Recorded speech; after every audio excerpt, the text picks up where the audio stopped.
I wake up, blessed to see another day come. The morning when I wake up, I'm so grateful.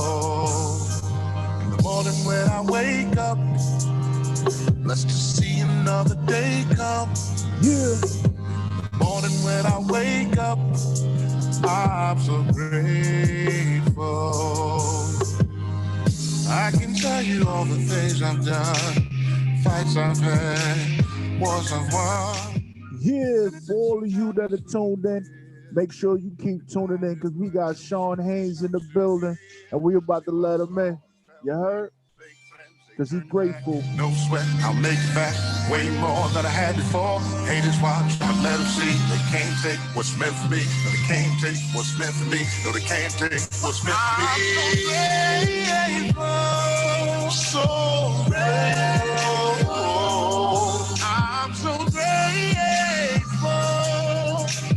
Grateful. I'm so grateful. Grateful. I'm so grateful. Grateful. See, I've been there, done that. Straight to hell, I done made it back. Made a promise to myself, I ain't never, ever, ever going back. Been abused, that's facts. Win or lose, gotta live with that. I'm God gifted, don't play with it. Haters mad, I keep winning. Dropping jewels, pray you're hearing that. Showing love, ain't nothing wrong with that. Stay away from me if you don't show it back. Get away from me if you don't show it back. On this journey, what will I be? Success and my failure, like lessons we see. Grateful of this journey, what will I be? Success and my failure, like lessons we see. Grateful of this journey, I'm so grateful, yeah. I'm so grateful, grateful. I'm so grateful, standing here. I'm so grateful. Look at where he brought me from. No, I won't complain. I'm so grateful, grateful. Yes, I am so grateful. Tell me what more do I need? Yeah. Said I'm so thankful. Said I'm so grateful. I won't complain. No. Damn! Yeah. What up, brother? How you doing today? Thank you for coming to Profit Radio. How you doing, my brother Shawn Haynes? Salute. Thank you for having me on. Much appreciated. Yeah, yo, I was jamming, bro. I was jamming to your joint. You know, yes, sir. You know, sometimes, and it's crazy because on first glance at your pictures and just your profile and everything, you wouldn't assume. And, people make assumptions. We quick to judge, right? And I'm like, okay, he's a rapper. And I was like, he's not a rapper. But hey, yeah. you know what? You gotta love it. So, tell the people who you are real quick. I'm Shawn Haynes. I'm that R&B crooner cat from New York. All right, Strong Island, New York, exit 21 to be exact. And I'm just here to bring that R&B soul, that crooning, back to music. We got to woo. We got to learn how to woo our women again. Yeah, I think we lost that. I don't know what happened, but we kind of lost it over time, and I think we need to get back to it. Actual fact. Yeah, because from the way the music has changed, it turned into like savagery, and then we became savages, and they became savages. So it's just crazy right now. Savage. Yeah, man, it's just crazy. Yeah. Well, you see what's going on with Meg and Tory, Savage. It's like what you said, pow, shoot you in the foot. Like it don't even make any sense no more. On some real Eddie Murphy, Della Reese, shoot me in my pinky toe. You know, Tori, you gotta chill, man. You She's shot my Italian, yo, you know. yo, yo. And I'm not laughing at the situation, man. It's just, you know, goes to what you said. You know, some savages out here, man. Yeah, man. And you know, I think R&B it has always been like the pace setter for music because when you got that R&B that's a certain way, then you know the hip hop and everything tends to follow it. So when the R&B was real sensual and talking to the ladies just like what we heard, and you know like really laying your emotions down on the track, Yeah. the artist would find ways to actually convey that same message in a tasteful, meaningful way. But then A little bit when more tasteful, yeah. then when R&B started going left, you know, and they was like real direct, hip hop went super direct. It was like, yo, you know Gloves what? off. Yeah, Gloves off. All bets is off. all bets was off. All bets was off. So you got Oh man. you got the second concrete joint out right now, volume 2, right? Yes, the Crooner edition, Concrete Dreams Volume 2 on all major platforms. Right. And then what made you come out with Concrete Dreams Volume 2 after Volume 1? Because I believe it's been like 6 years since Volume 1, which we produced totally in-house, myself and my engineer, producer partner, Troy Trizzy Samuel. So the way we looked at it was like, you know, I had said Concrete Dreams Volume 2 coming soon. So in talking it over with one or two of the team, you know, try to keep my word, you know. So this is the long-awaited Volume Part 2. And now this year I'm looking to just dump. I got so much hot fire that I'm sitting on. I mean, a little bit for every age from 19 on up could vibe with things that I'm about to put out. So, you know. Yo, and I think that is very much needed, especially in these times we're in right now. You know, we need that nice R&B flow driving and just pumping it like that Grateful we were just playing. I'm just saying, Yes, sir. we got more for the people. So you know, the people that are watching and listening, there's more. There's more. So Volume 1 was 6 years ago, but how long have you been in the industry doing what you do? I wouldn't say so much in the industry, just but the music. I started, believe it or not, I started late. I started this maybe 10 years ago, 12 years ago. Mm. You know, real late in the game. I had no interest in singing, didn't even know I could sing, and you know, didn't know God had that gift in me. You know, I used to do some producing, and I, you know, grew up playing keys, and you know, it all happens when you go back to church, so to speak. You know, I went back to church trying to get, you know, out of the streets and, you know, just chill out and calm down, mature a little bit.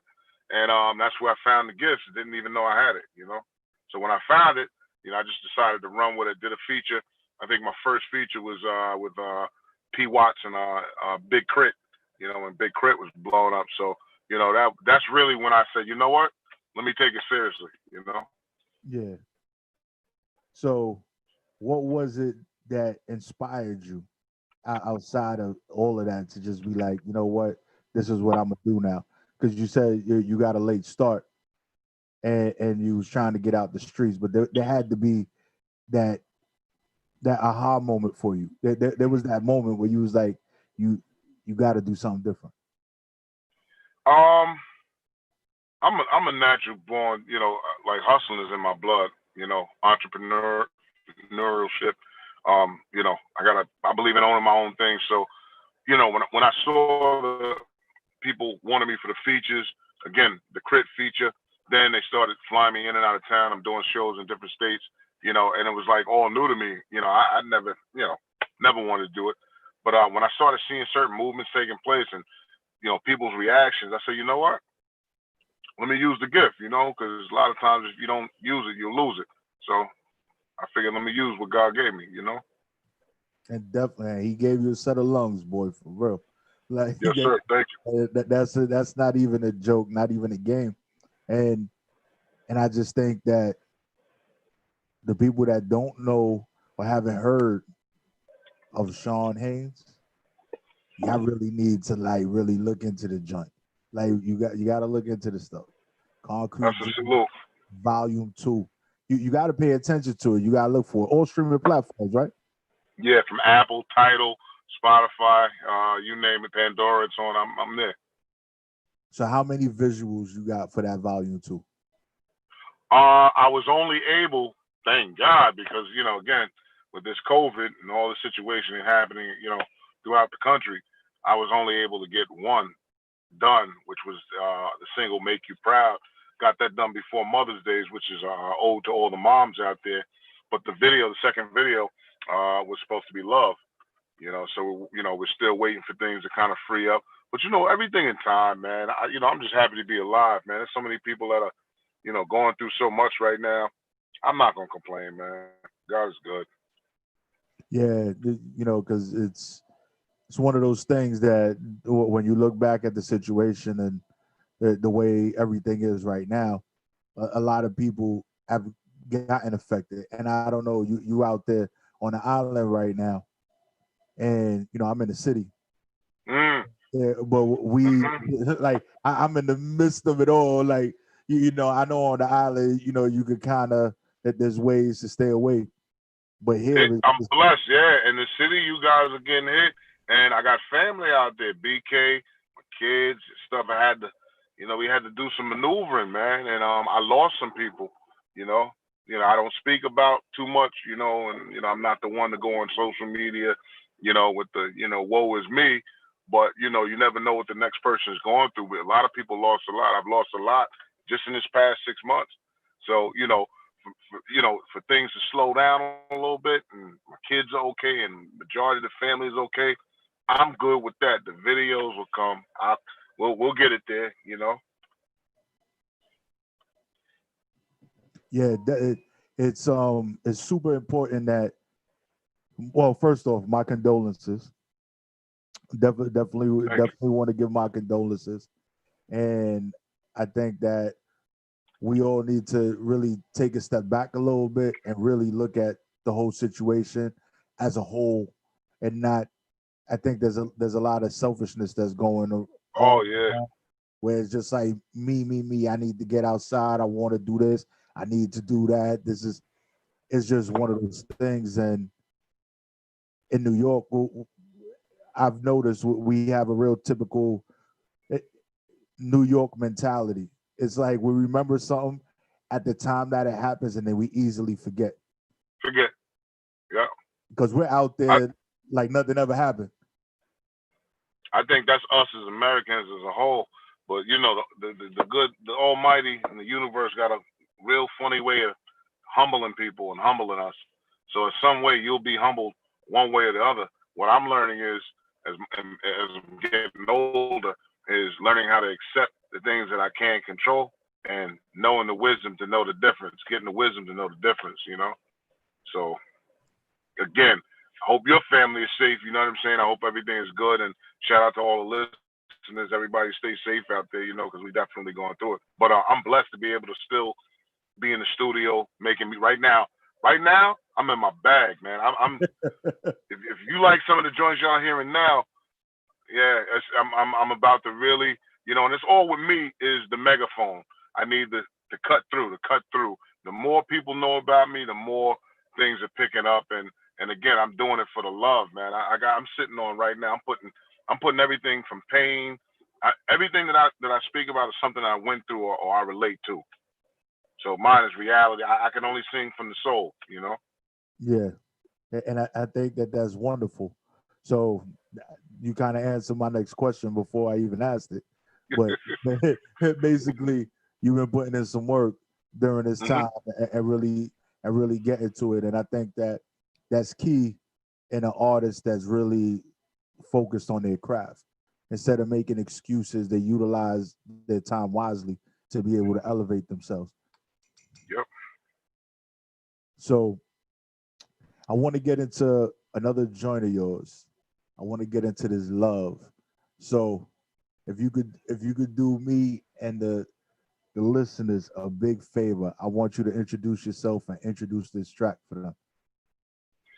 Again, you're now tuned in to Shawn Haynes of Prophet Radio. This joint right here is called Love. This goes out to all the couples out there. Salute to all the couples. It is what it is. Love. We all need a little bit more love in these days and times, Let's go.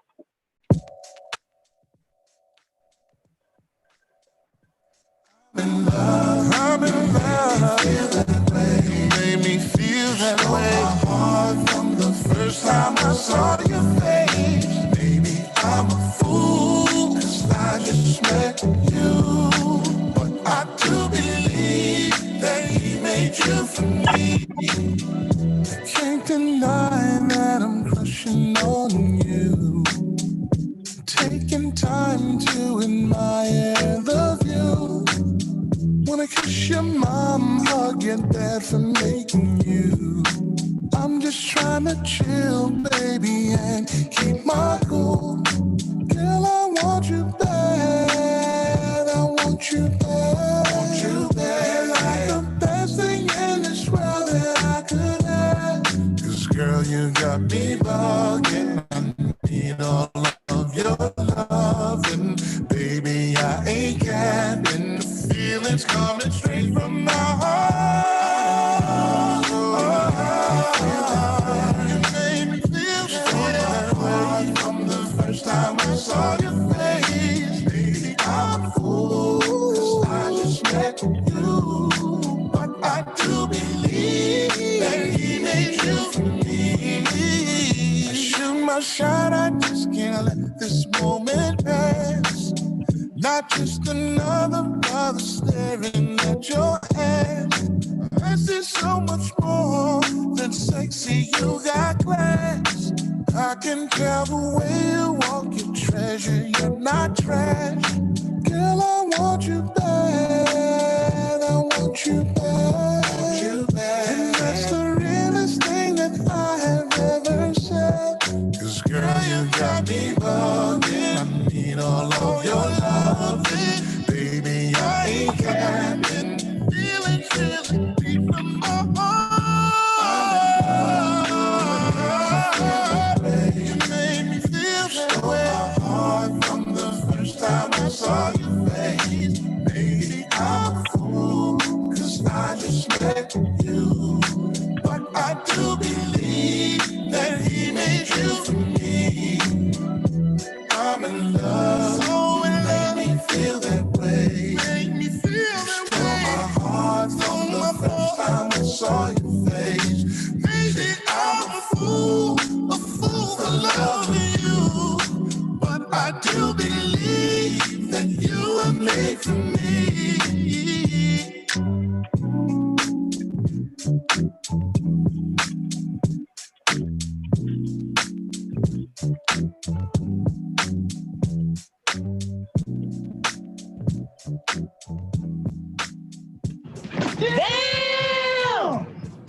Now that was some real serious bag talk right there. Like, and that was that.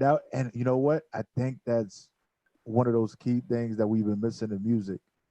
Like someone admitting their love to someone. Like, yo, I feel you the one for me and all that. Like, yo, this is us, kind of thing. And I think music always translates into real life and relationships just the way that it goes, and being able to just hear someone else say it. It's like, because I know back in the days growing up, some of my favorite pickup lines was joints right from some R&B song. So, we kind of need that, Absolutely. because these young boys don't got it. They don't got it. Listen, I'm not going to be the old head hater. Yo, they got their way. We got ours. Hopefully, like I came up in the era where I caught a lot of jewels from the older guards. I came up in that era, so I respect my elders, stuff like that. It's a different time we're in right now. So at the end of the day, I'm not gonna knock them, but I move different. And what I find is a lot of the women, and or just ladies in general, they don't want to be talked to, any type of way, and if a woman accepts that, that's not really the type of woman that I even vibe with. Yeah. definitely. And you know the young cats got their ways. I just heard some of the pickup lines from the young guys, and I'll be like, wow, you really like wow, just you really just said that. But you know, I think that they it just music in general. But although they might not want to admit it, they are influenced by a lot. They just have Yeah, their own way of delivering it. And I think although they may be younger, there's still a lot that old older R&B singers and the newer R&B singers can actually learn from each other. It that's true. Absolutely. Yeah, you know, I just think that just blending it and just blending the way everybody does stuff. Because you know, back in the days, it was always one of the greats linking up with one of the newer singers to collaborate, Absolutely. make a song that actually touched a, a vast variety of individuals in different age groups, which I Absolutely. always thought was amazing. So Which that I'm definitely open to that. Yeah, absolutely. yeah, so you, just hearing the last two songs, just hearing the last two songs that we heard, I'm really interested to hear what is your process before going into that studio, because it's like Mm. I don't know, it just seems like you landed all out in that moment. Um, it's a lot of times I do. It's you know what? It's the tracks. A lot of times, man, the beats move me. It's whatever the beat or the track is speaking to me is going to determine how I talk back to it. And also sometimes it'll even determine where I think I should go. Whether I think I'm mad in the song and I'm angry and this is a hood hook, or this is I'm trying to make love to, or this is a hit it and quit it. I quit a lot of I'm a big fan of Tupac. So my process, and if you look at Tupac, he can make hit 'em up, but then he had Dear Mama. You know what I mean? He had I Ain't Mad at You, and he had California Love. Like he was a human being. So as human beings, we got many different feelings, many different moods. So I'm not gonna sit here in front to be one way. Do I believe in God and everything and all that? Yes, absolutely. So you get a spiritual, but then you'll get the street side of me. You get, I just put all of that in. Whatever that mode is, I just put it out there. And I could definitely, just speaking to you, could definitely see that. But where there's many levels to you, and it's amazing that you can put it into your music that way, because there's so many that kind of get tunnel vision and just put out music just one way. Everything sounds the same. Everything is they're talking about the same thing. They're just doing the same thing all the time. So uh, Ain't no future in front.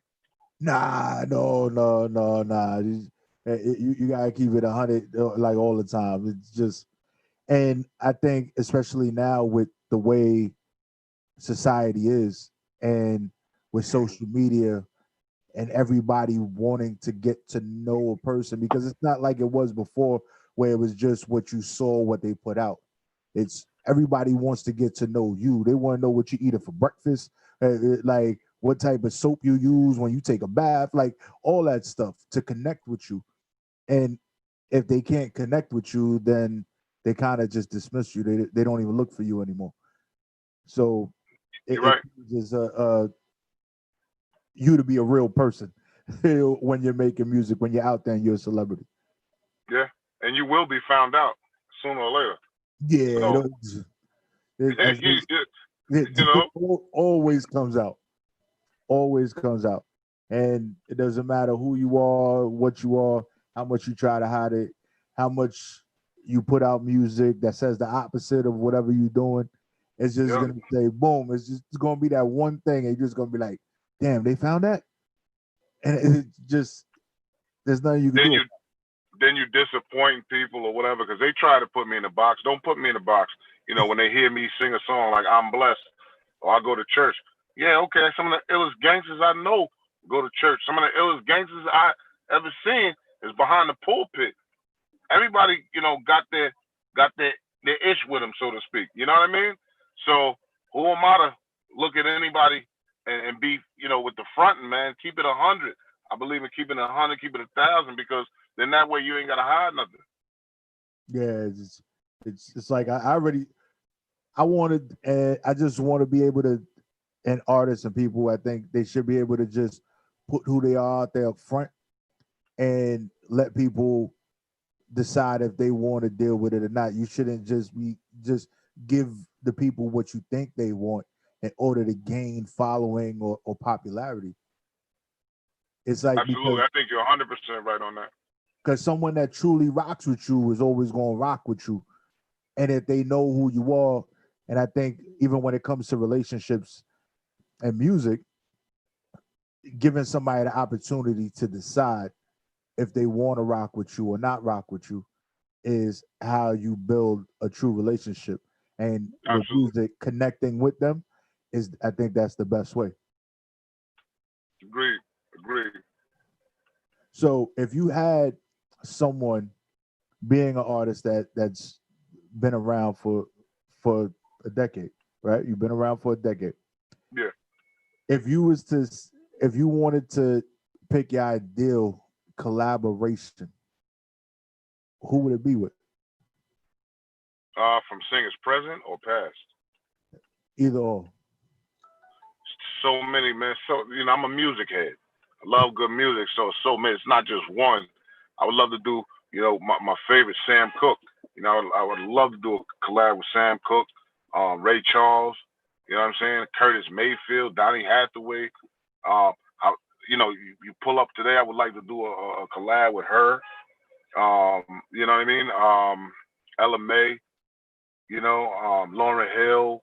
If I could do people that's really with this music, the music that's in the soul, I'd love to do something with Levert, God bless his dad, just, all the greats, Al Green, Teddy Pendergrass, they're good stuff.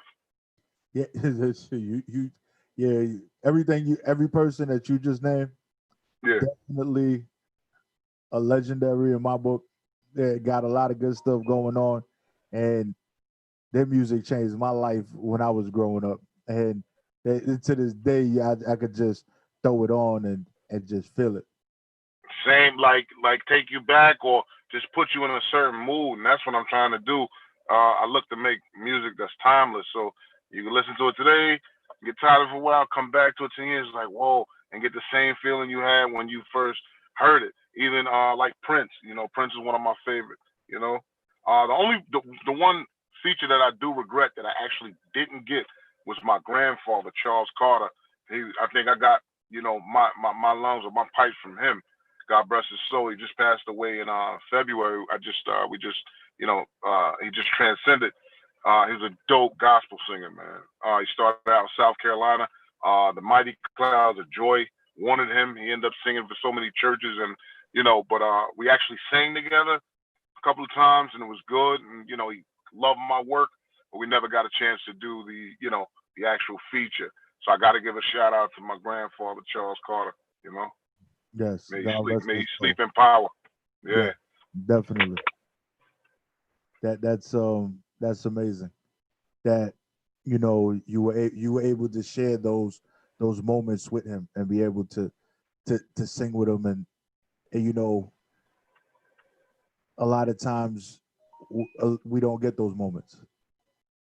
We don't get those moments, and God rest his soul. And it's I'm glad that you chose to continue and push forward even with all that has been going on. I have no choice. There's a lot of people dependent on it, and at the end of the day, it ain't no harm in slowing down, but I don't believe in giving up. Yeah, I definitely feel you on that one, because there's a lot of people that depend on just hearing your music, and them not hearing your music, it could put them in a certain space. They probably looking for you and all that. You probably wouldn't even, or you probably do, or you probably wouldn't even understand how many relationships you probably saved, or just people that you touched just with your music. I'm not there yet. I'm still not there. Oh, so we got more to go? it's just not what you're saying. I'm not even there yet. I feel like I'm a baby in the game. So if people start to respect and I've been hearing it, but I still don't know how to take it, man, because I'm just me. So I don't know how to. I'm still trying to process all of this, man. And I'm not even there yet.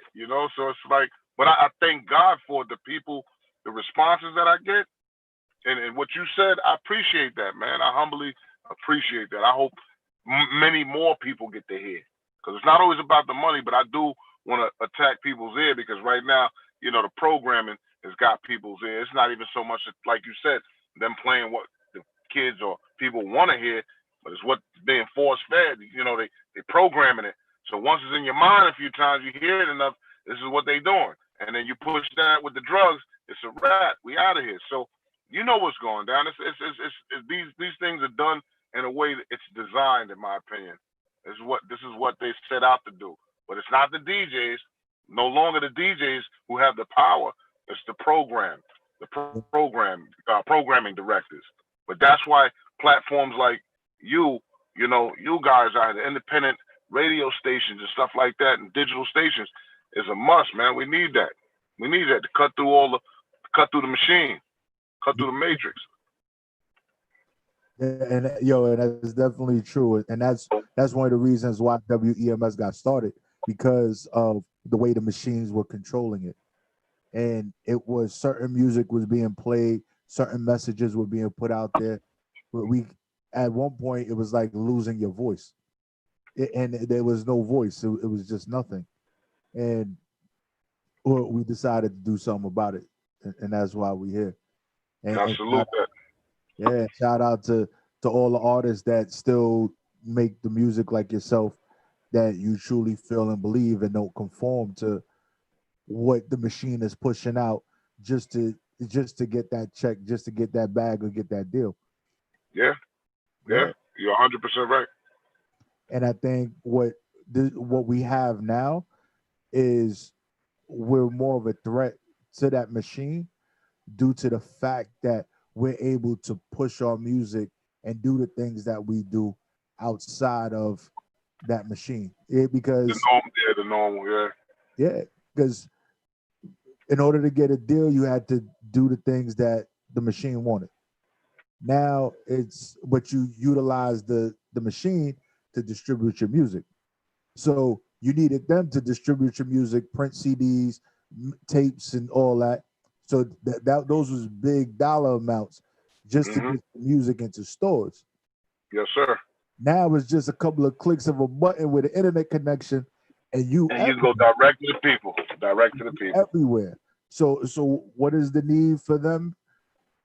And once you get out there and you become that name that you want to be, you're the one performing, so you getting the money up front, you getting paid.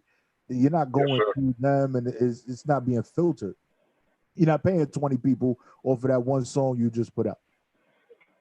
Yeah, getting back pennies off of it. It's crazy. It's crazy. So I think I want to get into this next joint that we got up here called The Truth. So you want to tell me about that before I play it? Truth is just exactly what it is, man. It's just me talking to the person that I'm with at that time, my lady. We might be going through whatever. We're trying to get everything out in the open. I'm just speaking that truth to her. That's all. It's some relationships. And then keeping it 100, and just like you said before, tell her the truth. Hey, look, this is what it is. Hopefully you believe me, but this is the truth. Yeah. All right, so here we go, y'all. Shawn Haynes, The Truth. Let's go.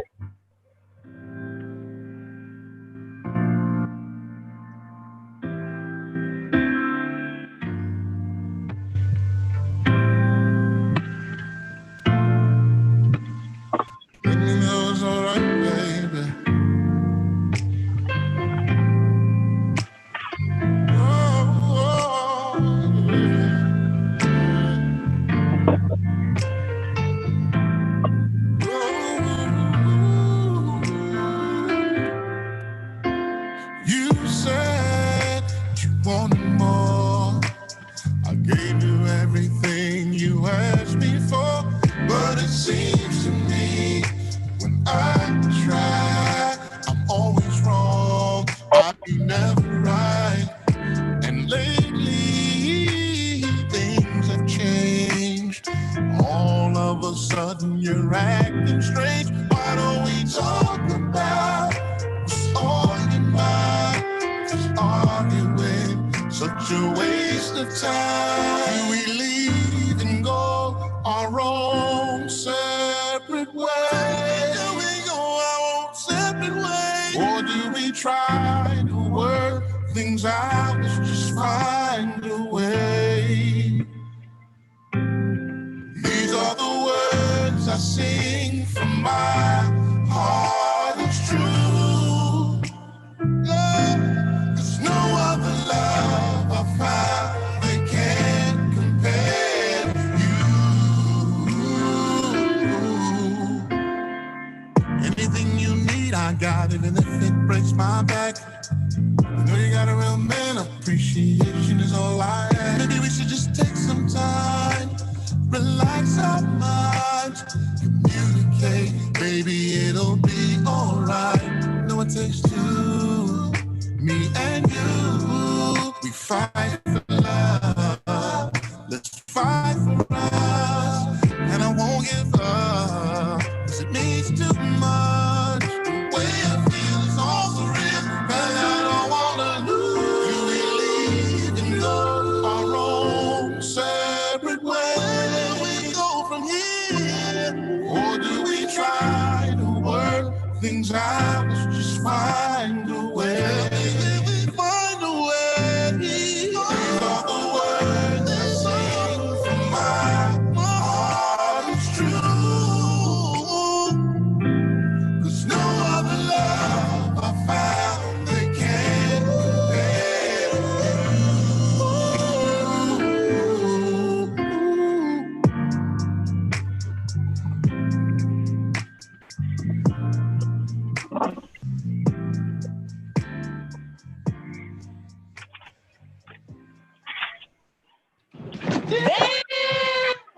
I think I'm at usually on the show we always hit the smoky sound effect Yeah. after something dope drop, right? But I just think I just gotta keep my finger on it after I play something because it's just gonna be one of those situations tonight. I'm just saying. I could dig it. Yeah. So you in that song you spoke about communication, right? Yeah. So how important do you feel communication is in a relationship? It's the most important thing. It either make or break a relationship. That's it. Now, is it just speaking on something or comprehension of what's being spoken about that is All important? of the above. Communicate. That's the problem with us as people. We don't communicate right. We don't take the time to communicate. How many times misunderstandings be misunderstood over something so small, but if you had spoke on it, nothing would ever happen, but we don't communicate with each other the right way, you know? Yeah, I think so. I think where we tend to show the most emotion and want to communicate the most is when we're like beyond the point of being angry. Like we're just like it's just we show rage instead Yeah. of showing love or compassion or whatever it may be. Rage we can show very easily, but having a conversation and talking and just conversing with what how we feel or what we feel it, and even if it's something that the other person don't want to hear, if things ain't right, like something ain't right, like let's talk about it. What's up? Talk to me. Right. Why we can't talk about it? Like, but when things ain't right and then you don't talk and it just gets worse and worse, there's That's it. the point of no talking.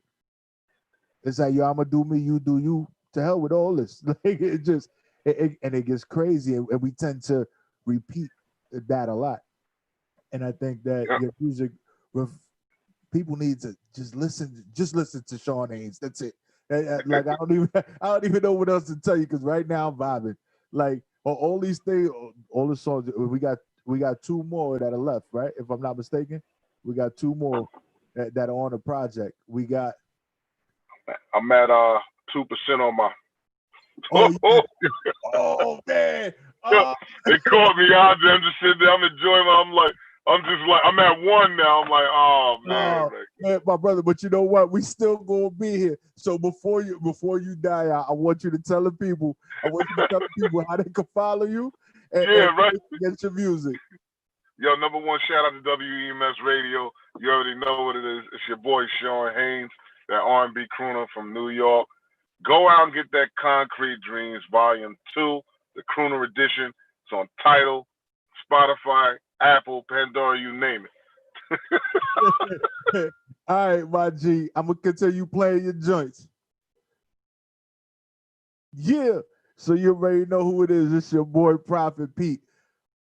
There was so much energy in this show this evening that we drained the battery out of his phone. Like real talk, like real talk. So for those of you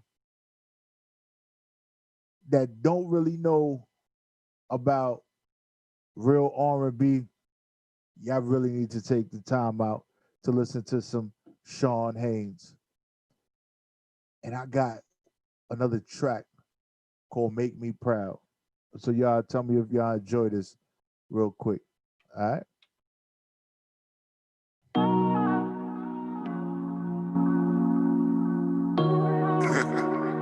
You know what they say, nothing like a mother's love. Comes the whole world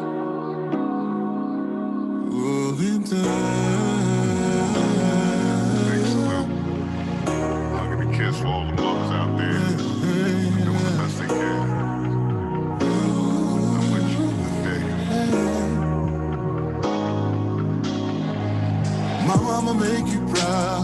I'm gonna make you proud. Promise to make it work. I'm gonna hold it down. My mama make you proud. I'm gonna make you proud. Promise to make it work.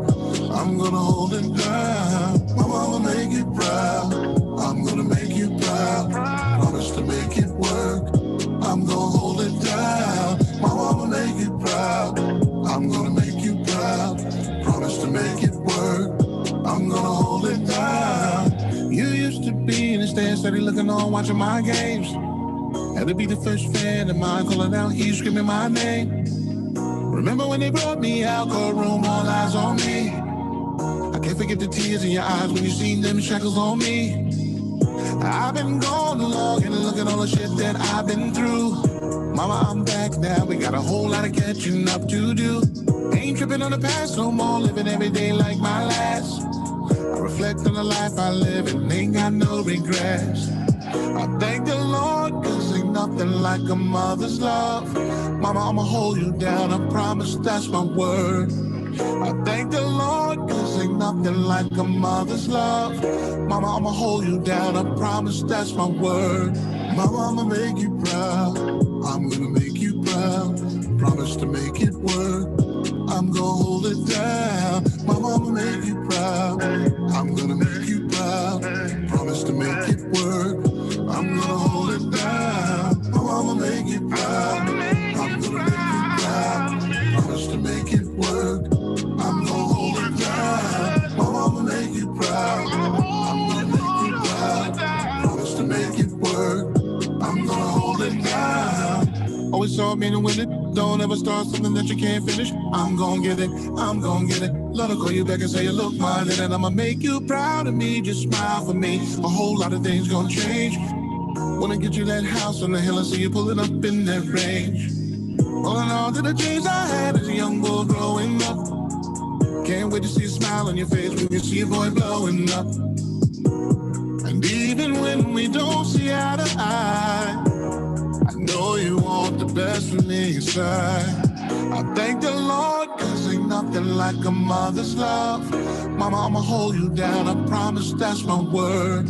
I thank the Lord, cause ain't nothing like a mother's love. Mama, I'ma hold you down, I promise that's my word. Mama, I'ma make you proud. I'm gonna make you proud. Promise to make it work. I'm gonna hold it down. Mama, I'ma make you proud. I'm gonna make you proud. Promise to make it work. I'm gonna hold it down. I'm gonna make you proud. I'm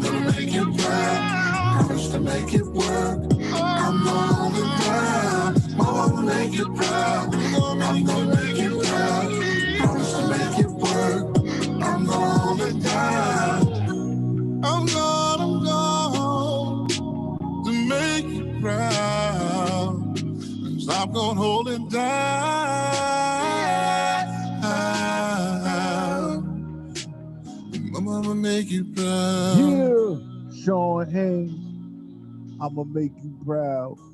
Make you proud is the title of that joint. You can find that on all streaming platforms. Make sure you check that out. Shawn Haynes.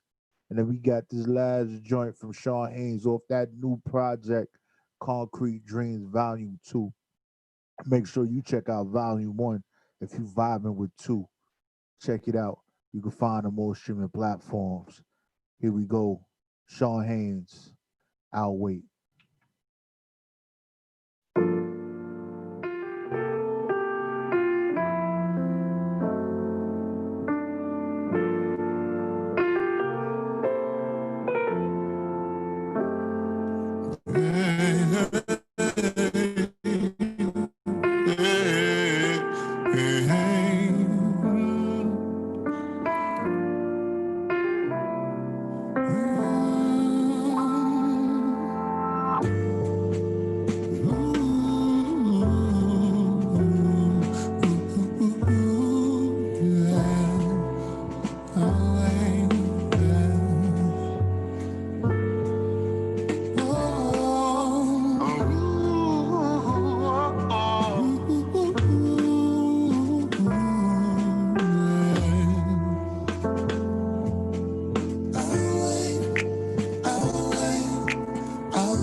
Baby, I'll wait, just to get a piece of your love. Baby, I'll wait for your love. Baby, I'll wait, just to get a piece of your love. Baby, I'll wait, 'cause you're the only one that I'm thinking of. Baby, I'll wait forever in a day if I have to. Baby, I'll wait for your love. They say you find a wife, find a good thing. The feeling in your heart true love will bring. From the first day we met, I had eyes for you. Your smile touched my soul, and right there I knew it's that tingling feeling. Wanna give you what you're missing. Or we can just chill, I'll listen. It's that thing will make you cry or make a grown man sing. Love will take you high, it's so humbling. That once in a lifetime, oh, it's the right time. I'll shoot my shot at you. 'Cause it's no rush, no rush, no rush, no rush. Let's take it nice and slow. 'Cause it's no rush, no rush, no rush, no rush. We'll take our time and flow. It's no rush, no rush, no rush, no rush. Baby, I'll wait, just to get a piece of your love. Baby, I'll wait. Oh yeah, you're the only one that I'm thinking of. Baby, I'll wait. Forever in a day if I have to. Baby, I'll wait for your love. I'll wait,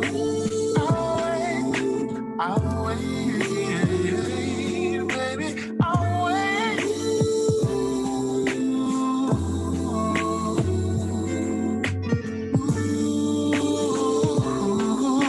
I'll wait, baby, I'll wait for your love.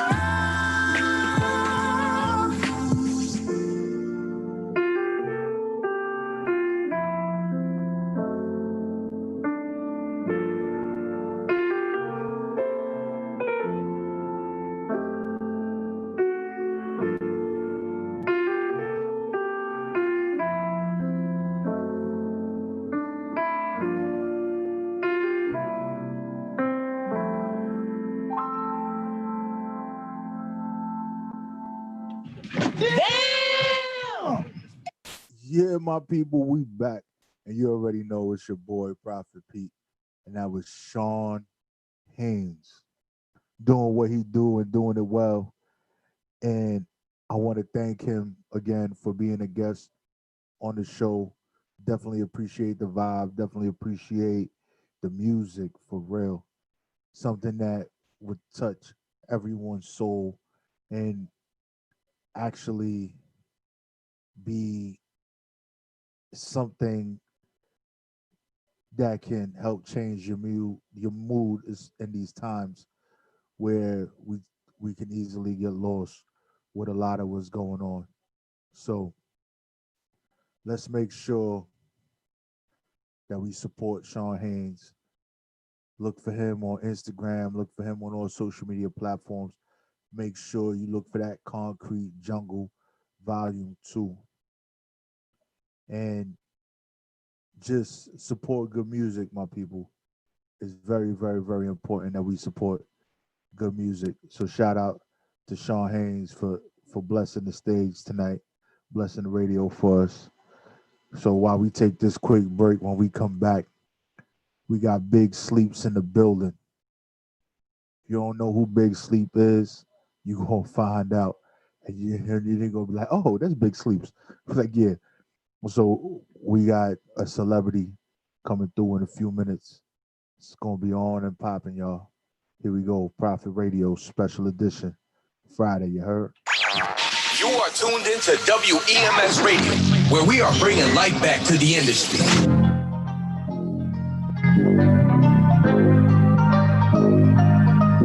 Yeah. Hunter XO, pop right, y'all. Pop right, slide right, Yeah. bust down all night. Ice, look nice. Hurt me, think twice. Woo. I got too much cash.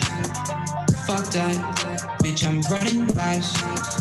No clout, no need. Yeah, this shit my destiny. Pop right, slide right, bust down all night.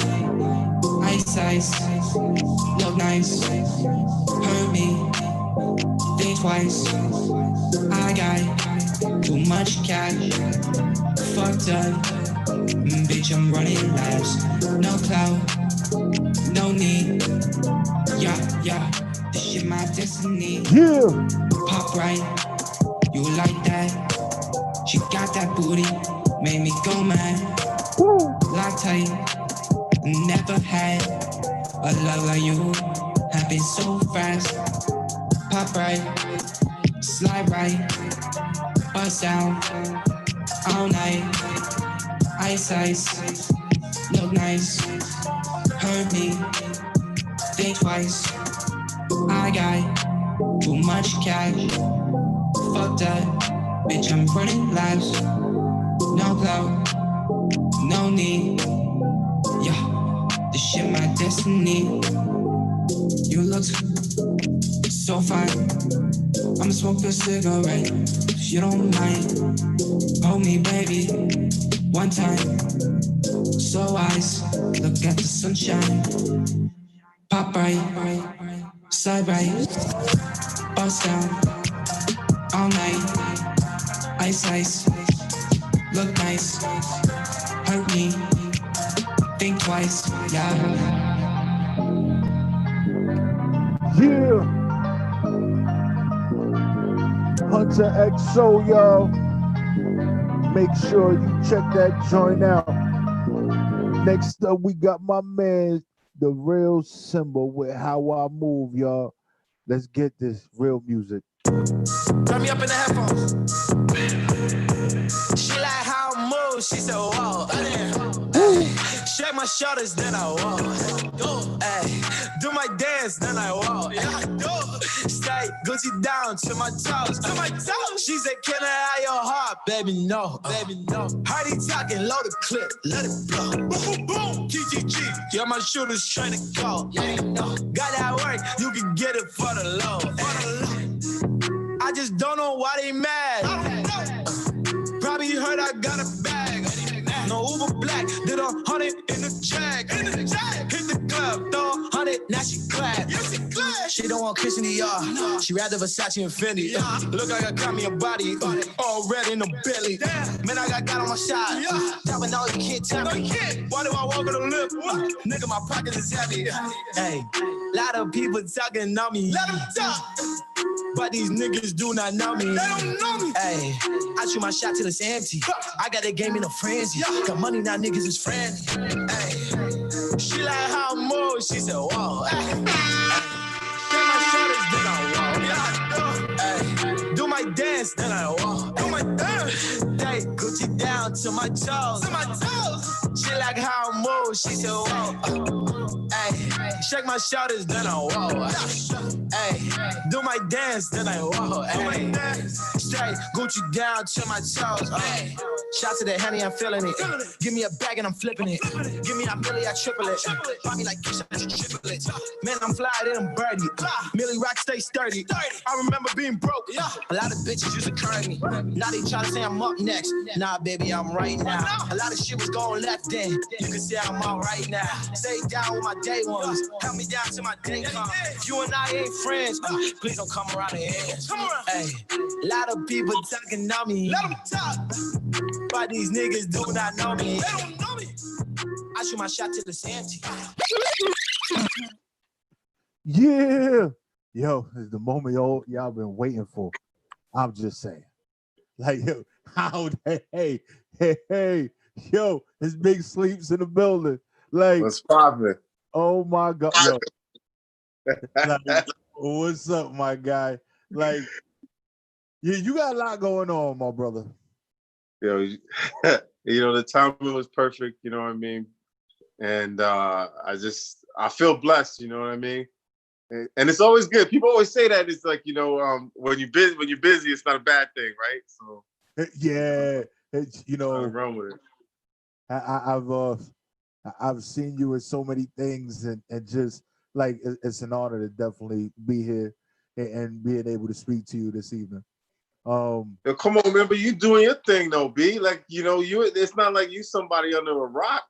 You know what I'm saying? Like, you doing your thing too, man. So I appreciate you having me on this platform, man. That's all you. That's all your hard work, man. I appreciate it, my G. Oh, I appreciate that. But you, my guy, like, come on, TV series, freaking movies. Just you got one of your latest projects that I definitely got to watch, which I would love to talk to you about. I don't want to tell the whole movie away. Okay. But I kind of want to touch base and get your feelings behind it since you were in there, and with all the controversy we have going on in the world right now, how did it make you feel, like, just even playing that role? And that was the latest role. And you know what? I got that joint on the tip of my tongue. Dennis's Code? Torn. No, Torn. Torn? Oh, Torn, yeah. Torn. Yeah, Torn. See, that's the crazy thing. See, because as a parent, as a Black man, as somebody, I was born in Toronto, Canada, and I had lived in New York. You know what I'm saying? Big up my homegirl Charlene, my boy Bill Buxton, Danny, all y'all out there in New York. You know, so you get to see two sides of the coin. You get to, you know, and now I live in Edmonton, Alberta, Vancouver, Canada. So you go to all these different places. But when you go from country to country, when people are like, "Oh, it's not that bad in Canada," yeah, when you say not that bad, it's true. You know what I mean? But when you live in New York City and you've seen what it's like, you've been through all that stop and frisk, and then to take a role like this, and you see all the police brutality for years, like it went to the point where for most Black people, it's just normal. You're like, oh, 5-0 come on, cops coming, 12 come. Like, you just all of a sudden, you already feel like half your life is gone. Like, you immediately, it's almost like, it's weird feeling, because it's almost worse than seeing your mama. Or your mama just like, you know what I'm saying? Because you don't know what to do. At least your mama, you could swallow, you could blink.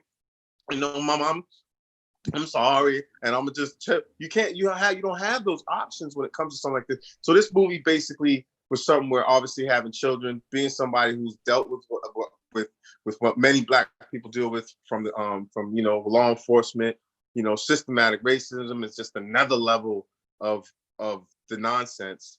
And when I did this going into it, I was like, all right, Dan Rizzuto approached me, the director, and Sharon Taylor, she was one of the actors. She played the police officer's wife. She originally wrote a short film. This was originally just a short film, which kind of spawned into this.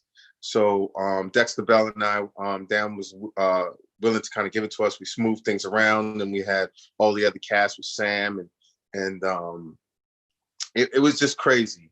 You know what I mean? It was just crazy how this whole thing came together, and Karen Holness, and it was just nice to say, okay, we're doing a movie that kind of can resonate, and people can be like, I feel this, and it'll leave you on the edge of your seat. It'll evoke emotions. Because when Dexter and I kind of went back, there was just dialogue that we wrote, and we didn't keep no one safe. Even just from we're like, no, there has to be a balance for people to hear exactly what the other person's thinking and what we're thinking. That's the movie. That's realness to this movie. You know what I mean? And as Black people may not understand that when they say, oh, sometimes Black people might be abrasive, we always have to be on guard. And we ain't even you don't even have to be in an army. So this movie resonated to me, was just something that I felt like I've been here, I've done that. You get pulled over. Why are you asking me what my occupation is? That's not why you pulled me over. Nothing to do with why you pulled me over. And you still can't tell me why you pulled me over, but you asking what my occupation is? Okay, here we go. Well, all right, no problem. But that's why I love Torn. It's about a cop that kills my son, and my son is unarmed. He can't hit a cop. Just as teenagers would do, they wouldn't think to just to pull your headphones out. They're gonna go in and press stop on the music on their phone. So the cop might think you're reaching, but how slow can you be to see headphones coming from the pocket? You know what I mean? And then it ends up being something where things go sideways. The truth comes out. He comes to our house trying to talk to us, and he had some drinks, and things went sideways. And that's what happens when people just when there is racism, the systematic racism, and it's just scary, man. It's just kind of crazy how when you think about this, the people that you're supposed to protect and serve, to do that, carry a gun and a badge and put your life in their hand, it takes maybe 7 months tops. You know what I'm saying? But somebody who has to go into business got to go into that for 3 years, 4 years to run your own business. You can fail at that, but your own bankruptcy, you know what I mean? And you see what already happened. Look at the president of the United States. Can you imagine if he became a police officer? I mean, and I know that people might say that, what I'm saying, it might be very controversial, but I'm putting that in the sense of you need to educate people before they go into that, to whether it's the office, whether it's, law enforcement, whatever it is, and teach them about trauma. Have them come to Black communities before you even start a day. Have these conversations. Save lives by doing your job. Yeah, because it's definitely the lack of education has just increased the ignorance, and then the responses that we tend to get are just so far left or so far right that it's so hard to meet in the middle. It is. I mean, when you think about what we got, it because it's been so long, it's so hard to meet in the middle. Because you still gotta be like, okay, when you gonna get me? I'm just gonna wait and see if I'm willing. But I'm just waiting to see when you gonna get me. I'm like, oh, see, I saw it coming. You didn't hire me, but you hired your cousin. I see. Oh, your nephew. Oh, okay. I got more experience than him, and then you want me to train him to do the job that you should have gave me? Okay, I see how this works. Okay. It's we deal with it on a day-to-day basis, and just normal. It to us is normal, and then when you bring it up or you want to speak on it, they're like, "No, it's not really like that," and it's like, it's not like that for you. No, there's no racism. It's not like that for you. Yeah, 100%. 100%. I've been with some white friends where they pull over by cops. They're cussing. They're doing all kinds of nonsense. But I'm getting asked for my ID. I didn't even say that. And you in the back seat or in the passenger seat. You're in the passenger seat, minding my business. I don't even want my phone. I'm putting my phone on the dashboard. I got my hands on my knees. Like, I don't even want to make eye contact. You ever try to talk when a dog does something bad and the dog don't want to look at you? And he's like, you know what I'm saying? Like, that's how it is sometimes, man. You know? But the experience is definitely like watching the movie, seeing Torn, and it's called Torn Dark Bullets. Dark Bullets, yeah. Yeah, Dark Bullets, and it's like you watching it. I felt it from the moment with him shooting your son in the movie to the things that he said when you encountered him in your home. Mm-hmm. It went from one thing to certain things like you people, and it's just like, but what do you mean? It's just crazy, and I felt all of it because I've been pulled over. I've sat there, and my father was in law enforcement, but he wasn't NYPD. He worked for Department of Corrections, but it was always he came home and he would tell me, if the cops stop you, make sure you do this, make sure you do that, because he would see the things that would happen. And him being a Afro Latino, with a dark skin complexion, he would feel it. I would feel it too. It didn't matter if I was a little lighter than him or whatever. I just wasn't them. Mm-hmm. To this day, as a grown man, I'm fearful of getting pulled over because any shot from sitting in the driver's seat into a car is hitting nothing but vital organs. There's no me surviving anything. Yep. Pulling keys out the car, putting them on the roof so the officer could feel less threatened, lowering all the windows. Like, forget it. It's just crazy. The amount of things that we do when we get pulled over versus them people cursing the officers out when they get to the car. It's just totally different. My dude. It's like when I first saw it, I was like, oh, okay, well, so somehow he getting me murdered. And I'm being the dude saying like, bro, yo, chill, man. Just forget it. Like, just give him what he's asking for. Like, you know what I mean? Like, I turned into Becky. Just stop it. You need to just give him exactly what he needs so we can just go. Stop it. What are you doing? Like, you know what I mean? So I was like, yo, this is not good. But we left. I don't even think he gave him a warning. I mean, I remember there was a moment there I'm like, yo, what happened? He's like, it's all good. Motherfuckers, fuck. And then he just complained about it the whole time. I said, bro, we were only there for like 6 minutes. You good. Like, you are good. Like, I didn't have to get out the car. That I go, bro, all he was asking you for was your driver's license registration. I go, you ain't got to prove nothing to me. You ain't got to be like, oh, you trying to be cool because we got to do that. You do not need to do any of that. That's the conversation after that. But the funny thing is actually what I did learn at that point in time, the one thing that he had that knowledge of, which resonated today and has helped my situation when I'm pulled over by law enforcement, is that he knew the names of the people who were in internal affairs. He knew the names of the people who was the sheriff's department, of the people in internal affairs. And then when things started happening to me and I was dealing with a situation, I just started to do that and take that MO. Because all he did was like, yeah, no problem. And then he had all the list of stuff with his license registration, but he was spitting the names. And it just, when dude looked at it and he saw the names of the internal affairs, it was just a piece of paper with their names on it. He don't know if he know them, but it said, call me anytime if you have any problems and we'll take care of the officers that you've dealt with.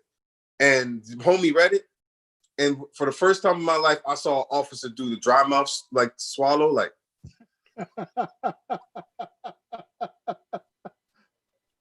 You know what? Just calm down and you guys get out of here. And here's your ID, sir. I was like, he didn't even take his ID. You want my ID? Like, he's the one cussing and yelling and screaming, and he's the one driving the vehicle. But because he knew that and he did that, like years later, I you know, because a lot of us don't take the time to look up those kind of things or just see what's going on in our whether it's our province, district, municipality. We don't do that.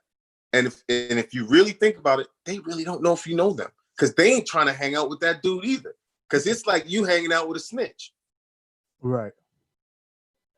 You know what? How do you know him? We play poker together. That's it. And they're like, okay, Yeah, because you know you play poker with homie. It's real. Yeah, you guys are really tight. He's taking money from you, so he's gonna look out for you. He's took a lot of your money, or vice versa. He's gonna look out for you. He gave you his number. That's all you need to know. Yeah.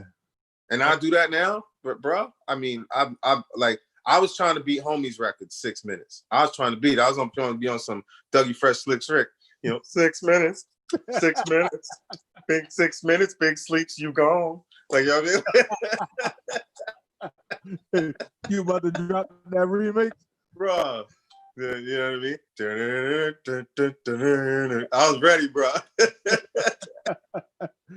Excuse me, officer. Yes. No, I'm playing. I'm just playing.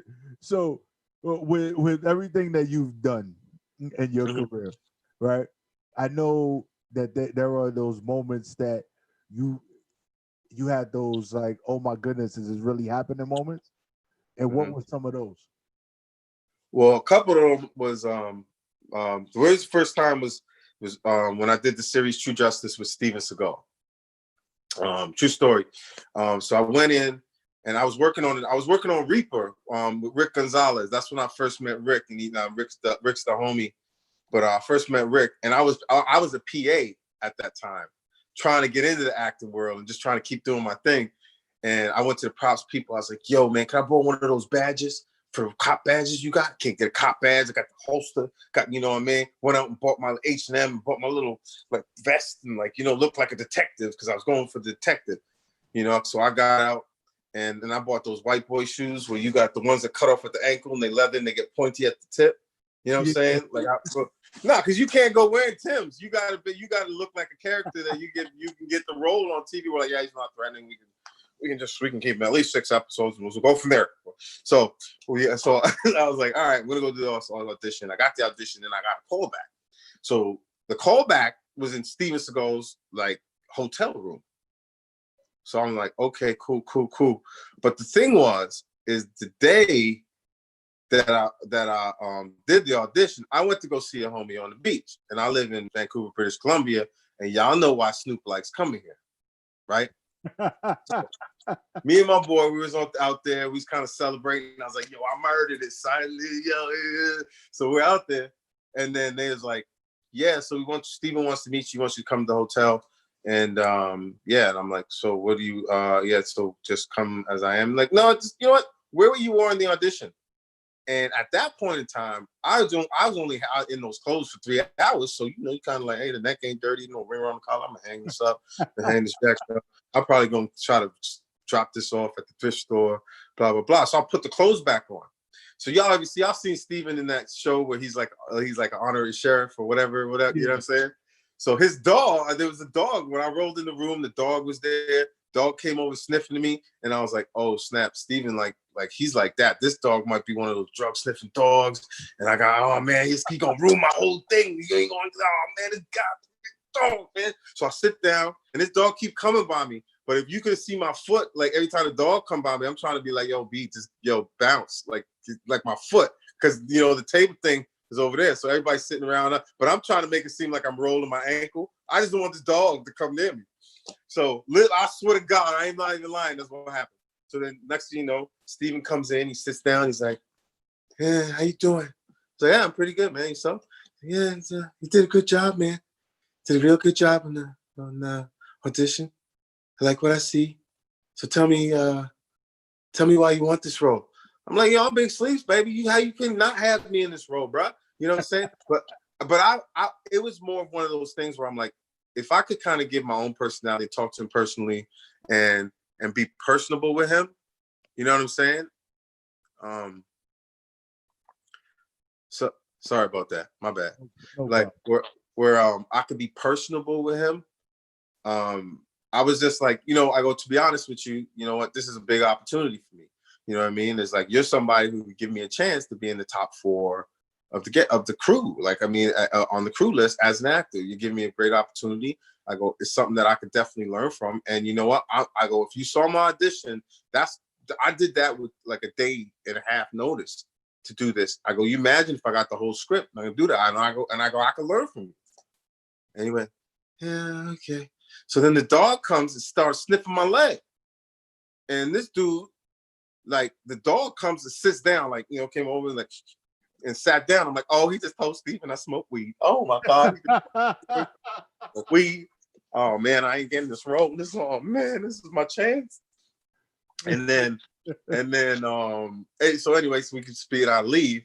And then a few months later we got on the show and I was telling Steven's son Dominic, I'm like, yo, man, I mean, does your dad's dog, is he like a dog sniffing, like he's a drug sniffing dog or whatever? He's like, man, that dog don't know shit. He's like, that dog, I love that dog. That dog don't know no sniffing dog. I was like, oh man, I've been so stressed out for 6 months. And this is, but that's the true story on that one. And, you know, Steven's like, yeah, son, because he used to always screw up my name. He'd never call me Sleepy. He's like, yeah, Slurpee, it's, yeah, man, good job today, man. Good job. So, hey, no problem, Steven. And one day I said, yeah, no, it's Sleepy. He's like, that's what I said, man. So, oh, yeah, yeah. Well, I thought I heard something different. But anyway, okay, man, I'm wrapped. I'm out.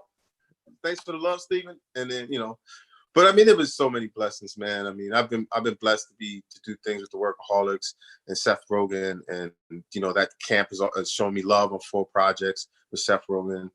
And, you know, then also doing Coffee and Kareem just now with Taraji P. Henson, Elsham. Yo, T, I got mad love for you, girl. I got mad love for you. She Queen B, like, I'm telling you, she's a professional.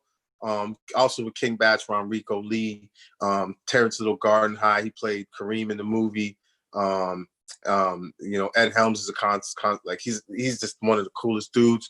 Michael Dowse, the director. Like, it's people when you go in those situations, and on Coffee and Kareem, when you get called in, you're doing the read through, and then you get in, you sit down, and you actually forget, like, because I'm one of those people, I don't like to know who's in the movie. But I knew Taraji was going to be in the movie, and you know, as far as Ed, I didn't really think. But I'm sitting down now, and I look around, and I'm really looking around. I'm like, Taraji sitting across from me. Mm-hmm. She's sitting right across. She asked me how I'm doing. She's like, and you want to text somebody, but you can't on the table because you look corny. You know what I'm saying? You're not even reading the script. You just flipping the pages. Like, that's okay.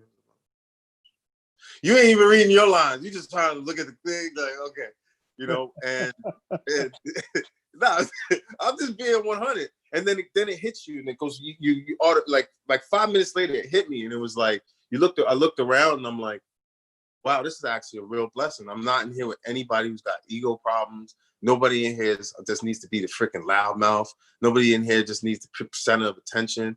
Everybody's just cool. Everybody was like very cordial. Hey, how you doing? Welcome to the show. You know what I mean? Like, you know, Rico and Bash and all them was talking to Taraji and them and everybody. But it was just looking around the room, you know, it's like, okay. You know, and I always try to remind myself, you know, I doubted myself for a long time.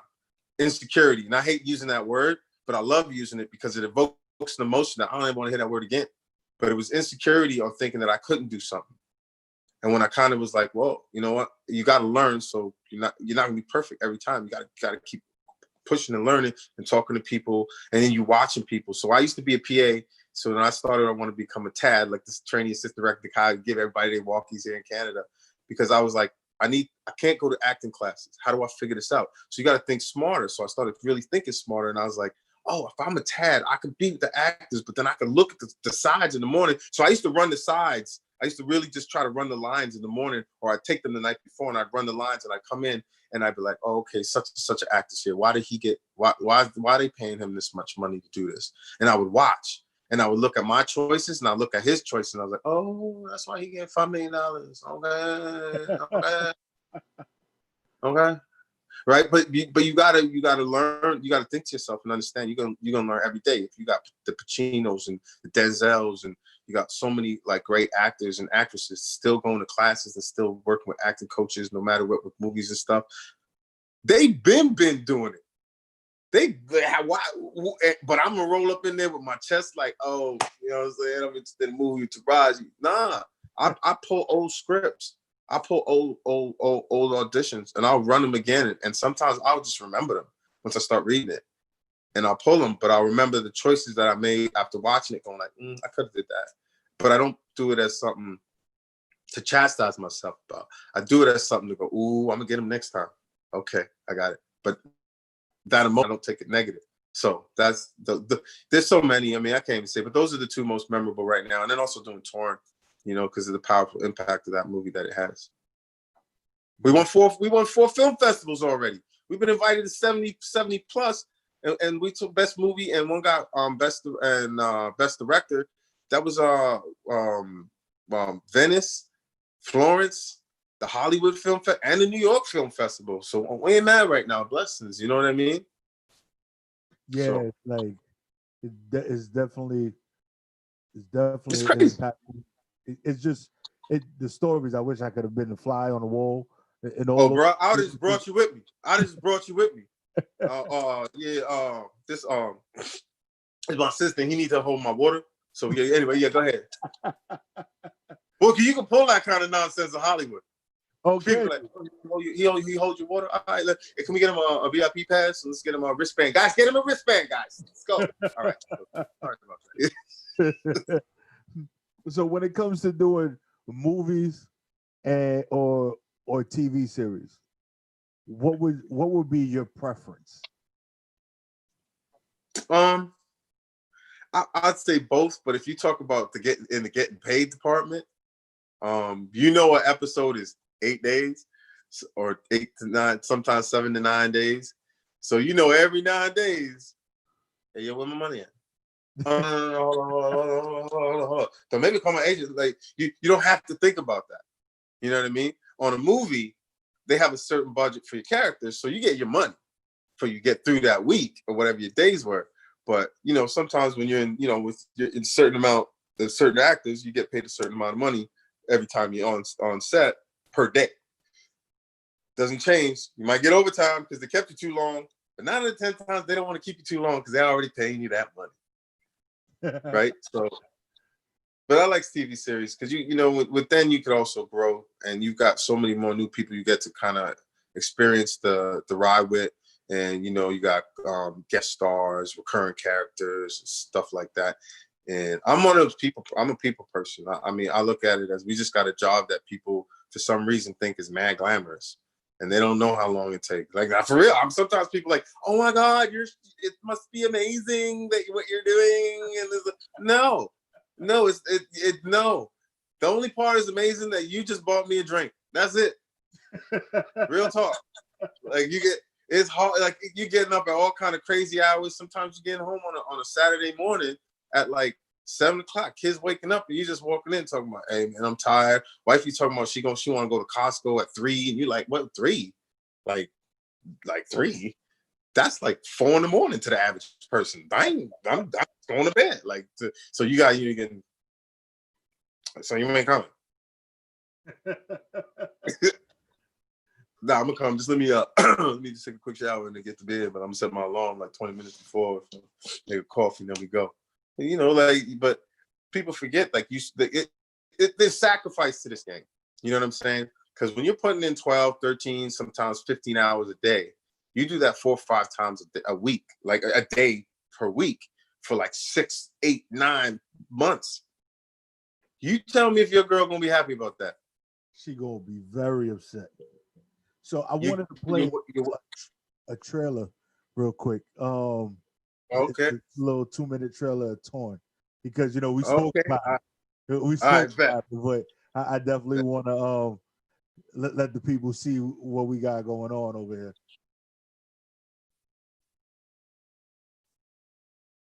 Beautiful wife.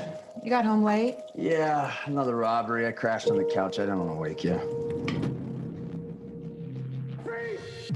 Detective, you are no doubt aware of the publicity surrounding this case? Don't do it!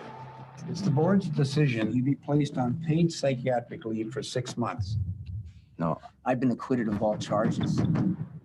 Nothing's gonna bring our boy back. Look, this is serious, Pierce. The Bell family, they're suing you. They're making this out to be a racial profile shooting.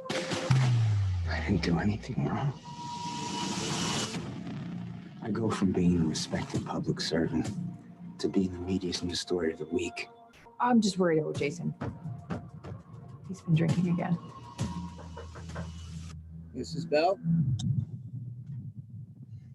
What's going on?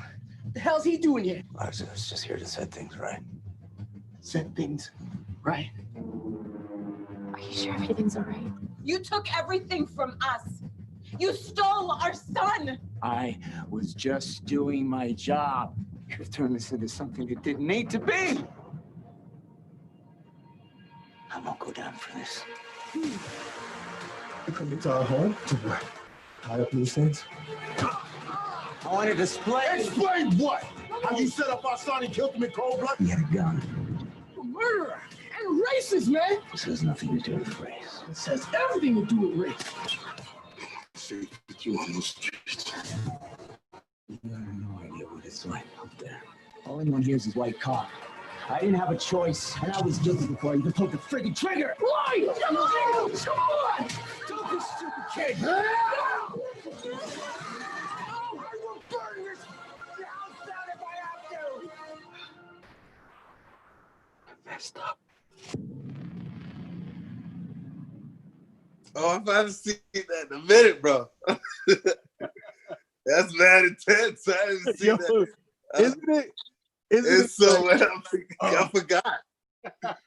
I forgot. It's like I was watching it. They probably watching it. I'm sitting there like I wasn't in it. No, thanks for that, man. Hey, yo, I gotta apologize because a lot of times, and I noticed this because I started noticing things.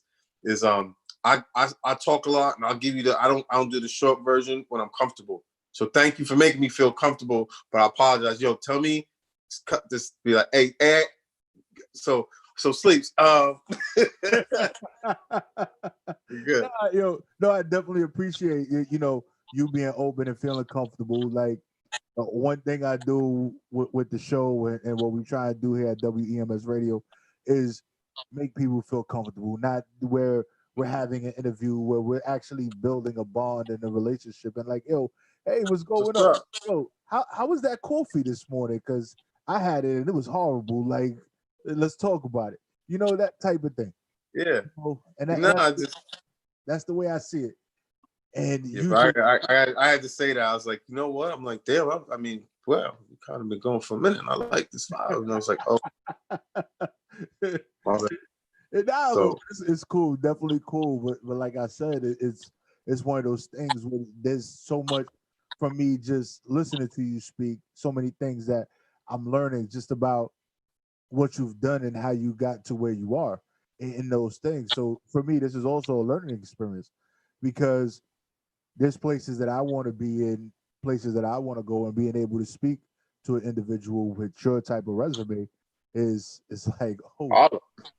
Holla. You know how to get a hold of me. Call Leslie Logan at Upscale PR. Y'all already good. You know what I'm saying? I'll get the approval. Like, yeah. Just give them the number, whatever. Holla. Like, don't make no difference to me.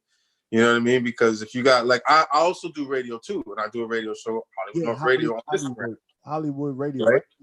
So, yeah, Hollywood North Radio, right? So, and I call it Hollywood North because that's what it's called, Hollywood North out here in Vancouver, where they film. So, I understand, like, if people never gave me opportunities or just, kind of listen, because you get a lot of people that listen to you, but they don't hear you. But if you don't listen to me, you can't hear me. So one thing, and I always say, closed mouth don't get fed. So, when you said something there, like, oh, some of my resume, you got to build your resume. I got to write that song in Coffee and Kareem, but my DJ from the radio show, Quiet Storm, and Ronrico Lee rapped it in the movie because we wrote it because I was out with the director and we was just talking, and I was like, oh, you can't find somebody to like license a song from. I know it's expensive. I know hella expensive, but y'all could pay us a lot cheaper than paying them. But I could just write the song. I know the whole script, and he can make the beat, and then it just kind of can. And I'm just like that. So, but then I understand that, there's people who approach me, and all they just want is to ask a question because I've been where they were, so I understand. So I don't hold that like, come on, man. You know, you start asking me to get you in a movie because I would ask the director, yeah, that ain't gonna happen. You're gonna do exactly what I did. They're gonna, you need to find an agent. Go to classes first. Don't use my name talking about, you know, Big Sleeps and it's my homie and he got me into it. No, go do classes, learn, because it's important for you to learn when you're doing what you're doing. And so I thank you for what you said, but it's one hand's always got to wash the other, man. So if there's anything just on a real, like, no, without like this platform, like, yo, I'm good with it, please. Yeah, I appreciate that. So with well, we already know you got the money that you get every 8 days when you're filming a series, and then you got the budget, and they use you for that. You get paid when you get paid, how you get paid, and it just works out the way that it works out. But have you ever thought about doing stand up? Because you're a funny dude. I'm just saying. I'm just saying. You know, I have, like, it's like, it's one of those weird things. And I've talked to a couple of my homies, and then you know, Dino Archie. I don't know if y'all know Dino Archie. He's a comedian, good dude, man. Just gotta check him out. Dude's ridiculous. He's full. He's a damn fool, but good dude. You know what I mean? And I've thought about it. Like, I mean, I've grabbed the mic at open mics in a few places, and people like, "Hey, man, where you at?" I was like, "Nah, I was just talking shit." I don't know. So the light came on. I guess that means wrap it up. So I had to quickly finish my story. Like, but you know, I understand the premise. I understand, like, the beats. You got to understand. You got to find what you start with, and you kind of got to keep going. But as far as doing it on, I mean, I don't know. I mean, I couldn't tell you 100% that I would do it. I just, if the opportunity came, I would definitely try. I mean, I already know some things I talk about. You know what I mean? Steven Seagal would be one of the people for sure that would be in my set. You know what I mean? And yeah, I mean, it's I love him, but he's funny. He's ridiculous. Like, he's larger than life. You know what I mean? He's just, you know, and I don't think if it was for him actually giving me an opportunity to have the confidence to want to learn and go ahead and do series like that, just doing that with Steven and those guys, and, you know, watching what you should do and what you shouldn't do. It taught me to know your shit, like, just know your lines. Don't show up like talking about a line.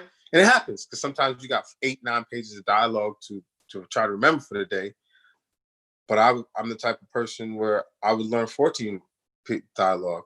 You know, when we did Torn, people don't know this. We shot that whole movie in 15 days. We did, we were doing, when we were in that house, we were doing 9 to 10 pages a day with 2 cameras. Some of those takes, what people don't realize, were like 15 minutes.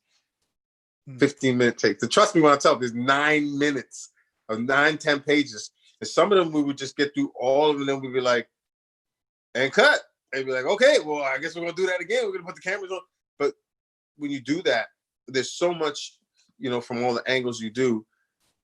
I've made it just something I do. I don't walk into the room with the sides.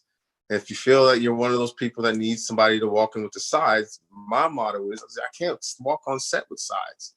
So I'm probably, if I got to do today's work, get through today's work, I should be studying tomorrow's work a little bit while I'm sitting in my chair. And then by tomorrow, it's almost the same amount of time you get if you just got a call from your agent talking about you need to be there tomorrow at 3:00. So why don't I just be prepared when I show up? And half the time I'm telling the other actor what his line is.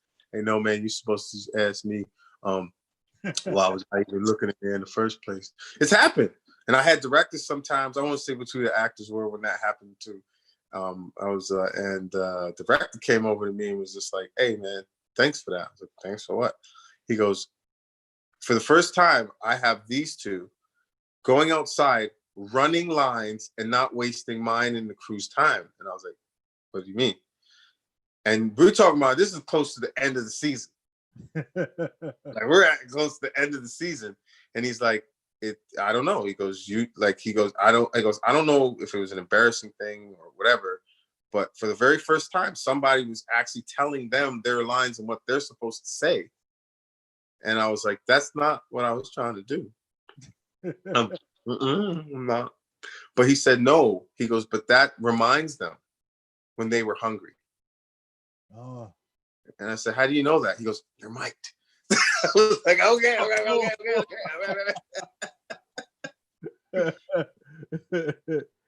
You know? So, you know, I've never auditioned for any acting or anything like that. So with everything being scripted, is there any room, you know, even in the audition or while making a movie or doing a series where you're allowed, you know, improv? Oh yeah, Coffee and Kareem, like the amount of shit Batch and I was talking and Ron Rico and other thing. You know, when you think about like the respect that we got from the writers and Michael Dowse, and they would throw lines at us and they'd say stuff to us. You know, luckily for me, I mean, it's not to toot my own horn. Most of what you're hearing is a lot of it is a mixture of the lines that were written and things I would throw out there. You know what I mean? That keto line, I just said it because I knew keto at the time. I was my fat ass. You know what I'm saying? I was trying to do a bunch of little, you know what I mean? Like I just knew the thing. You know, we got, you know, when you think of all the little moments, like the Ja Rule line was just because I heard Ron Rico go, what you think this is, Halloween? And just the way he was dressed, Batch was dressed. When he had his hat, he was just standing there. I just said it. I just said it, and they kept it. And so sometimes I almost every audition I've actually booked, whether it's been a comedy, I've taken a chance on respecting the lines, finding your spots to put things in, and then finding where you're gonna end for them to remember that, oh no, but what he said was funny. He used my line and he added that thing. That makes sense. And then, so when you're doing your homework, it's called really doing your homework. So I do a lot of improv a lot of the times in a lot of auditions. But when I say improv, I improvise in the spots to respect the dialogue. Like it's like this. It's like if you went for something and you look at the lines and I'm like, man, Jesus Christ! That's you already know that's not coming out of my mouth, because you know, first of all, you can't even say that in your mom's house. That's the first thing. You can't even go there. Your black Jesus will look at you. That's the first thing on the wall. And you know, so how I would do it. So instead of saying Jesus Christ, you got to kind of flip and be like, you know, forgive me for this. You're like, God damn it, you know, because that's more natural to me. Because as soon as you go to something where it's not natural for you, I firmly believe it takes a minute for you to get back to where you were, because that just says it's almost like, you know how you see something in it, like you're in a restaurant and somebody do something and you're like,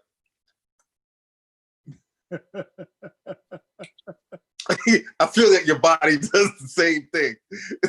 You're like, oh, what are you doing? You know what I mean? So and be confident. Those micro expressions will definitely tell on you all the time, because your body will tell on you before you tell on yourself. Yeah. The thing is, you're supposed to be there to be that character. The biggest thing you got to know and understand as an actor, and one of the hardest things I think is to not let your actor voice come out. Because if this guy comes out and this is all you're going to do on every single line, forget about it. It's not gonna unless you was already a rapper before that, you ain't getting a part, B. Yeah. Well, speaking about, you know, music and rappers and all that stuff, you had some stuff going on back in the days. Yeah, you know, everybody aspires to be an MC, I think, like at some point. Where you go, you know, even if you play with your homies, it like one of the things you did was, I mean, especially when you because I said Toronto to New York. In New York, even if you didn't want to be a rapper, you'd be freestyling with your boys, just to snap on each other. You know what I'm saying? Yeah, so you get the head, like you because you already that's what you can do. Yo, beatbox, man. Yo, man, let me finish my fried rice and chicken wings, man. Yeah. You trying to you know it though. You know what I'm saying? So you have to, there's things that happen in your life that you don't even realize. There's certain things that you are good at, but the word insecurity tells you can't do it. Because maybe the cats around you were way better than you, but if you really stop and think, steel sharpens steel. So just allow it. Let them tell you corny. Because what you gonna come up with when they ain't even expecting it is gonna be like, oh, he caught it. You start slap boxing, talking about it. You know what I mean? You know what I'm saying? But yeah, man, you gotta be confident in the sense of like, just think about it. Try to have a conversation with the dialogue with yourself when you spin it, like you would have like in your real voice with somebody. Just add a little bit of yourself in there and it'll take away that nervousness. You know, just have a conversation, you know. Here's the lines. That's why the importance of knowing the other person's lines, because you know what's being said to your character, so you know how to respond, because I'm sure you responded that way, or you pick a person that you might know that you think you'd be responding to, even though the actor's standing there. You ain't talking to him, I'm talking to this person. Yeah. So, and you know that's a jewel right there. That's a jewel that people that are listening and people that are going to rewatch it later really need to take that into account. There's people that pay for acting classes and pay thousands of dollars and months to get that jewel dropped on them the last day of class. Yeah. Like, and you know, I think that's a wonderful thing that you are so open and willing to share information and be so humble in who you are as a person. Thanks, man. Here's the truth. I'm the type of person, and cats know me when I go, and I notice that, you know, obviously, as you more and more you book, and people start hearing, oh, he sleep book that again, oh, sleep book that, oh, this. When you start walking in the room, cats get nervous. They feel like, oh, this, man, why my agent send me here, man? This is such a waste of time. This fool's showing up. How am I gonna book this now? And it's like they get in their own head, so they start going in the hallway. What the fuck is you doing? What is you doing? Like, don't have a seizure now. You up? You up next, bro. Don't slow down my process. I gotta get out of here. You know what I mean? But the huge part of it is like, I'm not doing anything different from you. You know what I'm saying? All I'm doing is putting in the work. How much work you put in is on you. I come in confident, bro. I be doing all that because I know my stuff. I'm comfortable. I'm not trying to do it to shark or be in like anything like that. But if you know your stuff and you put your work in, you got nothing to worry about.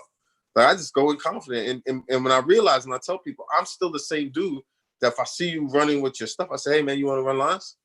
I'm running with you. You know what I mean? I'll just run with you. You know what I mean? If you really think that I want to take your acting style, or I'm going to make your choice and make it mine, bro, I did not get 4.5 hours sleep to come here and make that decision to try to put it in the process that I'm gonna do. Trust me, because if I don't make it and I don't get it, I'd rather you as the homie, if you're there, you to get it. Because if you working, you freeing up for me to get other stuff. I'm good, B. Go on that show. Go. Yo, congratulations. Call me if you want to run lines tomorrow night.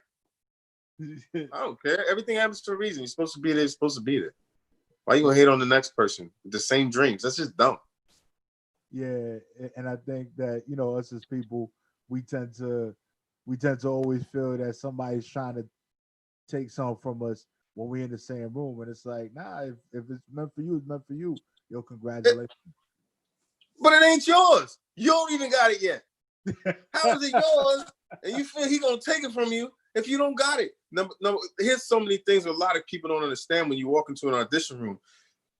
You gotta look like what they're looking for. Now, say for instance, you go in there talking about, oh man, I'm trying to get in. You 6'2", talking about, oh man, I'm trying to do this movie with Tom Cruise. It's gonna, bruh, you are not getting the role. This dude is 5'1". You know what I'm saying? Like the height of Barney Rubble. Like, no, everybody is short, man. Everybody walking around the circus look like kids. You think like, hey, buddy, have you seen oh, what up, Tom? You know what I'm saying? No, I'm just playing. But you know what I'm saying? That's just facts. You can't sit there and have dudes like us with the size and stature look bigger than the hero. Or you can't, it just doesn't make any sense unless you're Terry Crews and the script says big black dude looks like Terry Crews. Like that's like you weren't getting that part anyway. But I go in with the mentality, it's like, bro, I mean, I know you already cast this. Like, don't even try to think I'm stupid. You gotta get your tax credit, whatever. But I go in with the mentality is I already got the part. I don't know which one it is, but I'm gonna just read this because I've had so many times where I'm just confident. I just do the work. I don't overthink it. I just come in, I do my job, I leave, and then be like, so you didn't get the one you went in for, but they do want you for Darnell. They want you to get to their. I'm like, so I got to audition. Well, yeah, you can go back. I'm like, well, if they know I killed this one, what do you think I'm gonna do with Darnell? But then I had to remember, you got to take that ego part out of it and go in, because that's sometimes the moment that you might not be the guy. Anybody can be the guy, but that's the relationship you've made with the director. You got a chance to just talk to him, be yourself, ask questions. Sometimes some actors come in, you're too cocky, you don't ask questions. I ask questions. I don't like, I'm like, yeah, this dude, I don't think this character for me. And I'm reading it. Just doesn't sound, and I'm a writer too. So when I read other people's stuff and I look at it, I'm like, oh, I see what he's trying to do here. Okay, okay. Okay. So it helps me. It helps me. So I just think it doesn't make sense to hate on another brother, then leave talking about Black Lives Matter. Fuck out of here. Yeah. Get out of here. Don't do that. Don't do that. If you can't look at your fellow brother and just be like, yo, my G, if you get it, yo, hopefully I'll see you doing something in the future. If I get it, hopefully I'll see you doing something in the future. They don't owe you nothing. And these production people, they don't really care as much as the person that's trying to get the part. Yeah. If you go in there and clear your head with the mentality, and then, I mean, I'm giving y'all what I do. So if you know, and it's been working. So I'm telling you it's been working. Clear your head. Just go in, do the work, pick your points where you're going to put your emotion, and go in with the mentality that you already got the part. Because now you're just there to show them what you're here to do, and you bounce. Don't be overly like, oh, so was that okay? Was that good? No. Because now the director thinks that that's what you're going to do the whole time on set. And he ain't got time to babysit when it's costing production like $50 grand an hour. I don't have time to stroke your ego. You know what I'm saying? I don't have no, we ain't doing this. And that's a lot of times when people don't understand. So you just do your stuff. It's like, all right, thanks, I appreciate it. Would you like did you want me to do it another way? Or like, no, that was great. All right, well, hopefully I'll see you on set.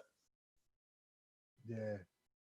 And I think that with everything that you dropped here tonight, I believe that you are the absolute true meaning of the humble never stumbles. That's something I believe in.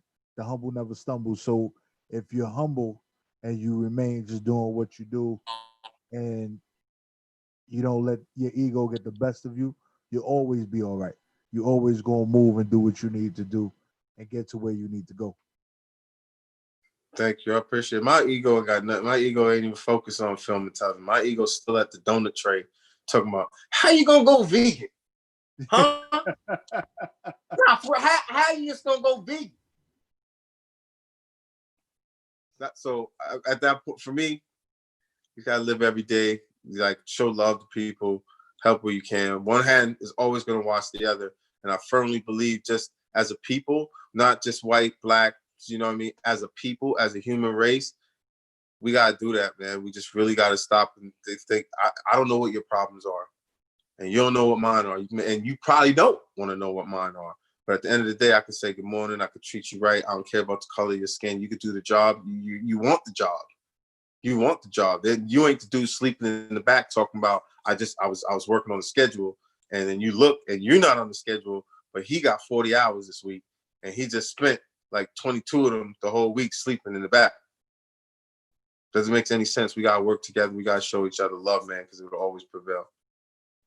So, I buy people a coffee if you're standing behind me.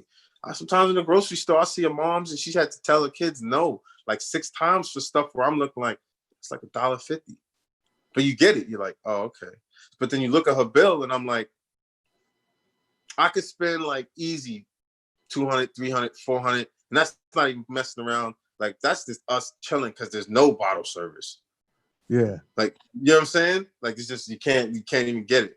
So I just stopped doing. I got to a point where I'm like, you know what? I'm not going to be reckless anymore. I'd rather spend that money on that family. You know, spend $80, $100. Like, you know what? Those kids now can hear yes for a while. They can hear yes for a while. It doesn't always got to be no, because mom's is really just trying to do what she can do for them to survive. Like, the kids can hear yes. They can hear yes. It might only be 4, 5, 6 days, because that might go to a bill, and whatever's left might be a yes. But you know, we're fortunate, man, to do what we do, and we just got to be good and kind to other people. I do that especially to like grumpy looking white men who they racist. I'd be messing around with my phone. You know what I'm saying? I wait till he gonna try to get behind me. Okay, I'm jump in, and then I'll just ask him. I order my stuff. I'm like, hey man, they want to know your order. So I'm just having a double, and could buy another black coffee and a couple donuts. And it's just like, scared. Like, I let them order it, and then they come in. They're not even thinking. They're just thinking, "Oh, I gotta pay." And it's like, "Nah, it's cool. It's already taken care of. Just have a good morning, man. Take care." He doesn't care what color you are. Yeah. He doesn't care what color you are. You buy white people coffee or beer, yo, bro. A beer will get you your transmission fixed. You add a little bit of 1-2 spliffs, yo, my man will do your whole engine. He got his homies go, just run back, just keep going. I just need you to lift the engine a little bit more, Donnie. You keep going, bud.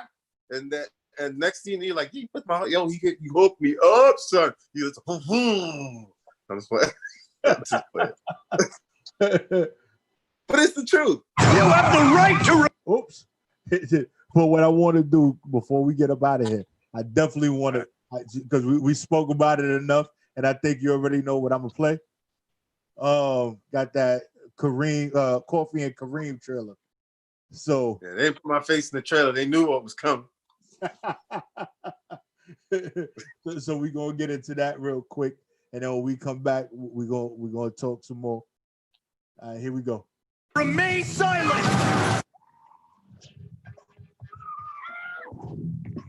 Aren't you trained for shit like that? Let's do this. What the? Kareem used to go by a friend's house after school, and he asked that you pick him up. When my mom dated this one guy, we became BFFs. You were BFFs with a grown-ass man? There's literally documentaries on Netflix about why that's so sick and fucked up. I think that's a different. You expect us to be BFFs? Fuck out of my face, man. Good talk. Welcome back to my channel. Remember when I told you about that white cop who was humping my mom? Well, now you see what happens when you fuck with me. Pig stuck his dick in the wrong blanket. Make sure that you've been talking about the deal. Hey, who's back there? Kareem, run! Back up, yo. Your dick is rubbing against my ass. Well, then turn towards me. I don't want to rub dicks either. Is everything okay? This all started when your son tried to have me killed because he saw us having sex this morning. Now the most dangerous drug dealers in Detroit are trying to kill us. Oh, what did I date a white guy? My friend Sharon was right. All of you are fucked up. Go, go, go! It's the police!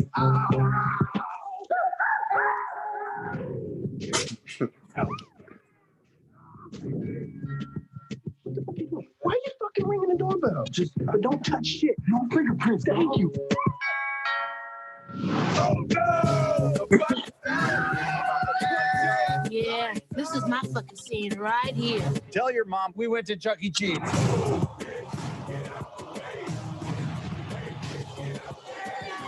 To be honest, women scare the shit out of me. I mean, where do you even start? Excuse me, my friend here would like to practice talking with a lady. Tell me about yourself. I was born and raised in Detroit, and I have an associate's degree in biology, and I'm studying to be a veterinarian. How much you look at your... No. Get out the way, bitch, get out the way.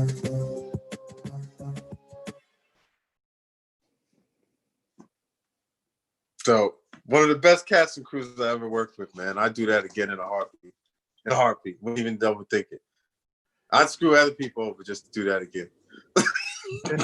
Yo, and you know, I watched that one a while back, and I definitely enjoyed it. Like, I was like, holy crap, Let the sunshine in this this is one of summer those at things Raymore that and I was like, Flanagan's holy Summer Sale. crap. I definitely had a good old time watching that, and I think man. there's just so much more. And it was like, I'm very bad with names, and I'm not even gonna lie to you. You know, to tell you no. Little kid? Huh? Who are you talking about? The little kid? Or you? No, Oh, sorry. Go ahead. Me myself, I'm very bad with names. So it was like when I know I've seen your face like in a million places before, and I'm like, you just look so familiar. And then it was like when I started watching some of the things and just reading through some of the stuff you're in, I was like, oh crap, I know this guy. I really feel like I know you kind of thing from all the work that you've done. And I'm like, you know what? I know this guy. Like I kind of been rocking with him for a minute. It's just one of those things. And it's just amazing and to see that you're so positive and just, just about your business and you feel that, hey, it doesn't matter how big I get, I still got to put in that work. It's true. It's true. Let me see. Hold on. How much time we got left? Let's be honest. How much time we got left? We got like 1 minute. 1 minute. All right. Well, the truth be told is like, if you ever lose somebody because you may have said the wrong things to them, and then they go and they take their lives, it changes you as a person. So I believe that, nobody wants to see me make it more to myself. And at least I know that these people, they shine down and they look at you and they're looking out for you. So outside of that, like, I need to uplift you as a person, and I don't care what it is. So you got to give love, peace, and happiness. That's going to, racism ain't the key. Hating on somebody color skin ain't the key. So that's just me. Yeah, I think that the way to cure everything in this world right now is with love. Like you just show love and compassion, we're gonna get to where we need to go. And I think there were certain things that we saw over the last couple of months that were very different from what we've seen throughout history. This is real. I mean, we had a state where they like, it's so weird. Like, why is equality such a big thing? Why are you so afraid to give equality? If it's equal, you didn't lose shit. You ain't losing nothing. Nothing changes for you. It's called equal. Nothing. So you still got what you got. We just get to get some too. Yeah, and you know what? It's so true. I actually heard a comedian, I can't remember the gentleman's name, but he was like, Black Lives Matter. And he's like, but that's all we asking for is like to matter. It's like, we're not asking for much. We just want to matter. It's just, hey, not just, hey, we accept you or they exist. It's like, we want to matter too. That's it. We just want to matter just like you. That's it. We're not asking for much. We're not asking to be greater. We're not asking to be better. We just want to matter. Not yet. Outside of football and basketball, we just want to matter. Right. You know what I mean? We just don't want to recognize when you turn on the TV to entertain yourself. Oh, they're your best friend if you want an autograph. They want an autograph. But then, you look, you're like, wow, did this dude just have a Confederate flag? Like, that's what? Thanks, brother. Like, you know what I mean? It's like, I'm playing. But it's happened before. It's really happened before. It's really happened to me before. Whereas dudes, like, I was wearing like a Trump, like, make America great again. And I had to and he was a transport driver. And I'm blinking my eyes and I'm like, oh, right, I'm not one of them to him. Oh, it's for some reason I have a superpower that I'm not the same as the other black people. Oh, okay, cool. No, it's not. It ain't cool at all. But I always have to remember, I don't live in their brain either. He might not be racist 24 hours a day, or he might not consider himself racist. That shit's just normal to him. Yeah. And one thing I learned growing up and being becoming a man was, reality is not reality. It's perception is reality. So the way someone perceives something is their reality. If they perceive themselves not to be a racist, if they perceive something to be white or not black or whatever it may be, your yellow may be their green, but that's the way they perceive it. So you have to kind of understand that in a way. You don't got to accept it, but have somewhat of an understanding and then attempt to meet somewhere in the middle. Yep, because they don't go through racism on a daily basis. So to them, there is no racism. Like, you know what I mean? Why do I need 3-4 pieces of picture ID? You can't even get that much ID. You know what I mean? Still, you start asking for your Costco card. Does my gym membership count? No. Like, what? So how? Like, you know, it's just real. Anyway, but I mean, you know, we all know there's some good ones, and we all know that there's some bad ones, and there's just some people who are just in between, and that just comes from privilege because they just don't. It doesn't never register in their head. Yeah. Like, and you know, with that being said, I really hope that. Well, I know I'm definitely going to see you on more big screens. Hope so, man. You know what I'm saying? I hope so. And I just hope that maybe one day we can end up meeting up at the same place. Just happen to be rubbing elbows in the same circles. I'd be like, yo, Big Sleeps was good. He'd be like, yo, what's up? I'd be like, yeah. I go to New York, but right now that ain't happening, bro. They ain't gonna happen for like a few years. Yeah. We can do this. We can do this a lot if you want. Yeah, because coming here, nah. I wouldn't recommend it for anybody. And then you on 14 days quarantine mandatory as soon as you come to New York from You can't come to New York in the summertime with that hot muggy talking about 14 days. You're like, oh, I don't care. I'm gonna go back home. I mean, just let me go back home. Like, like you can't do that. But yeah. Yeah. So, anything you want to tell the people before we get up out of here? Any new projects you got coming up? There's one called Canadian indie we did called Genesis Code. That's also on Amazon Prime right now, Prime Video right now.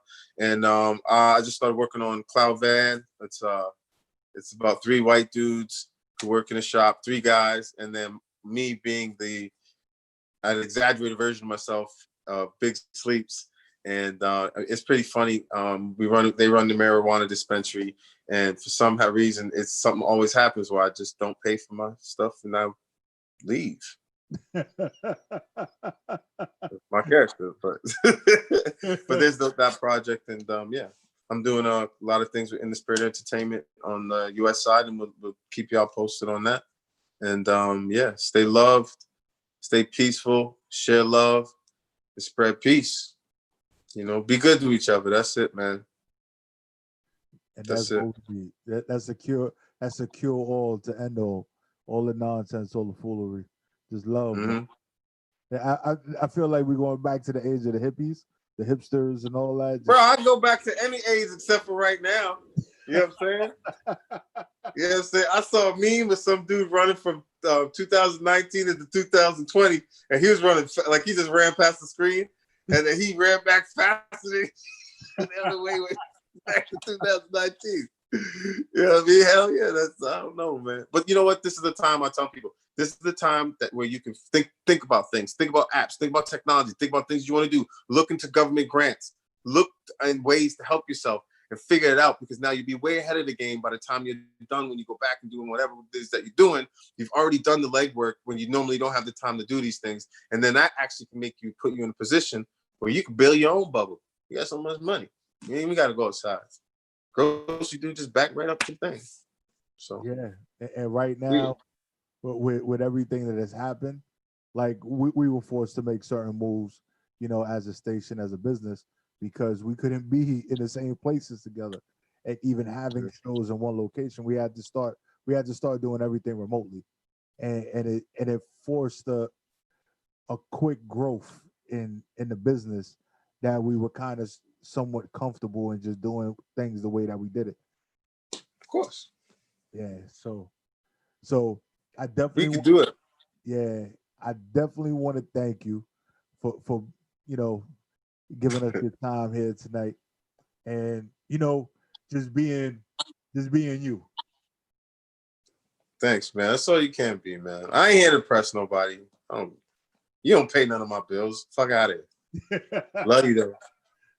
Well, no, I'm serious. That's just hate, don't hate, love. Like I'll take it all, but you know, I just don't take what I don't like. So, you know, and that's it. So just be yourself. Be myself. I'm an idiot. I'm a fool. Like, I know. That's Big Sleeps, raw and uncut.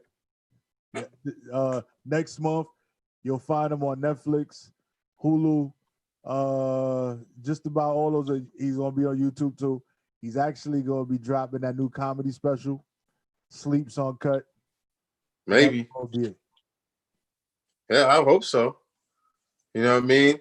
Thank you for watching and listening to the dude. You know, I know his face. You know what I'm saying? Like, I be getting that from African dudes. I know your face. I know you from somewhere, but you not telling me. No, brother. Where you from? No, but I swear to God. I be like, so I'm the know your face guy. And I used to say that all the time. If you don't know my name, know the face. And that's so it. It's full circle. That's it. Should have asked something different. Yeah, definitely, brother. So again, I want to thank you, and I hope that everything stays well, and you're able to keep doing what you're doing. And I hope to see more of you. I hope we all get to see more of you. Thank you, man. And right back at you, man. Keep doing what you're doing, man. I love this interview, man. This is something, a great platform. You're a good dude. You actually ask real shit. So it's not corny. So I appreciate you, man, for doing that. And if anybody who's listening, just make sure you follow me at big_sleeps, because I need followers. Horrible at social media. And big shout out to Leslie Logan, man. I love you, Leslie, for all your work that you do for me with your PR company. And thank you. All right, brother. Have a good night. Thanks, you too. Deuce. Later. Yeah, so you already know who it is. It's your boy Prophet Pete, and we bring you bangers every week. Shout out to Golden Heart Management Group for doing what they do for WEMS, and shout out to what they do for the crew at WEMS, and shout out to what they do for Prophet Radio and your boy Prophet Pete, because they keep it 100, they keep it gully, they put in that work for real. And it only gets better from here, no lie. And before we get up out of here, make sure that you follow, like, and share what we got going on at WEMS Radio. We got a dope lineup tonight with some of the dope DJs coming up later tonight. Also, all weekend, we got Diamond Cuts. We got DJ Slick. D Slick. We got O Trey. We got some new additions to the WEMS family. Make sure you tell a friend to tell a friend, because it's only growing and getting better. Shout out to Kenny Starr, all the way from Paris, joined the WEMS family. Shout out to all the new shows. Shout out to everyone. We here to stay. We not going anywhere. You heard? And we going to take you out with Oh No by the GOAT. Jersey in the building. Rah! In life, either you somebody, or you nobody. It's BGF, nigga. You heard? Yeah. When I got kicked out, niggas didn't give me no handouts. Oh no, been choosing quick, but you thought you was doing last. Oh no, nigga, you puss out for you get a G-Pass. Oh no, I'm a nigga stuff fresh, we ain't never in last. Oh no, when I got kicked out, niggas didn't give me no handouts. Oh no, been choosing quick, but you thought you was doing last. Oh no, nigga, you puss out for you get a G-Pass. Oh no, I'm a nigga stuff fresh, we ain't never in last. Oh no, I ain't never read, I ain't never fucking told. Tired of these fake niggas try to buy it by the call. Like 6'9", ain't gate to get jammed up, damn fuck. Never asked for a handout, then he probably put my gun out. Always got work, never hit a job, drinking all night till I whack out. Niggas want big, we can shoot it out, drunken niggas till he black out. All the niggas be running smile, backing up the work by the house. Never trust a nigga be too loud, never show a bitch to your house. Shoot dick with never leave your house. I need a bitch that's gonna play her role, be a lady, do what she told. Back at the work while with the stove. And thought you man, you gotta go. Don't let the door hit you when you go. When I got kicked out, niggas didn't give me no handouts. Oh no, been choosing quick, but you thought you was doing last. Oh no, nigga, you puss out for you get a G-Pass. Oh no, I'm a nigga stuff fresh, we ain't never in last. Oh no, when I got kicked out, niggas didn't give me no handouts. Oh no, was good last. Oh no, nigga, you puss out for you get a G pass. Oh no, all my niggas come fresh, we ain't never in last. Oh no, oh no, all my shooters with the shits, yeah they trying to go. I'm about that bitch, you can say that low. Oh, after if she can't get me on the phone, always stay 10 toes. Put a nigga down if he act froggy. She want me to hit it from the back doggy. You tell me about government, you don't know me. Like a full luggage, that stay strapped. Please step and full like an 8-pack. Throw back bullets like 8-tracks. People were crying, make them lay back. Rap no lies, that stay facts. To the judge, I'm a street nigga. Get you lined up like a team nigga. Better stop tripping with your big nigga. We'll lay your body in the creek, nigga. Put bands on your head and fleek, nigga. I'm the butt of you with no beef, nigga. Keep them sticks like leaf niggas. When I was hung close some street, nigga. You know how I feel when you out with the cold. Down on your dick with nowhere to go. Pockets extended, you ride for foe. Know how I feel when you out with the cold. Down on your dick with nowhere to go. Pockets extended, you ride for foe. Can't go back to being broke, oh no, no, no. When I got kicked out, niggas didn't give me no head downs. Oh no, bitch, you was a quick one, you thought you was good last. Oh no, nigga, you puss out for you get a G pass. Oh no, all my niggas come fresh, we ain't never in last. Oh no, when I got kicked out, niggas didn't give me no head downs. Oh no, bitch, you was a quick one, you thought you was good last. Oh no, nigga, you puss out for you get a G pass. Oh no, all my niggas come fresh, we ain't never in last. Oh no, Disrespectful. You are tuned in to WEMS Radio, where we are bringing light back to the industry.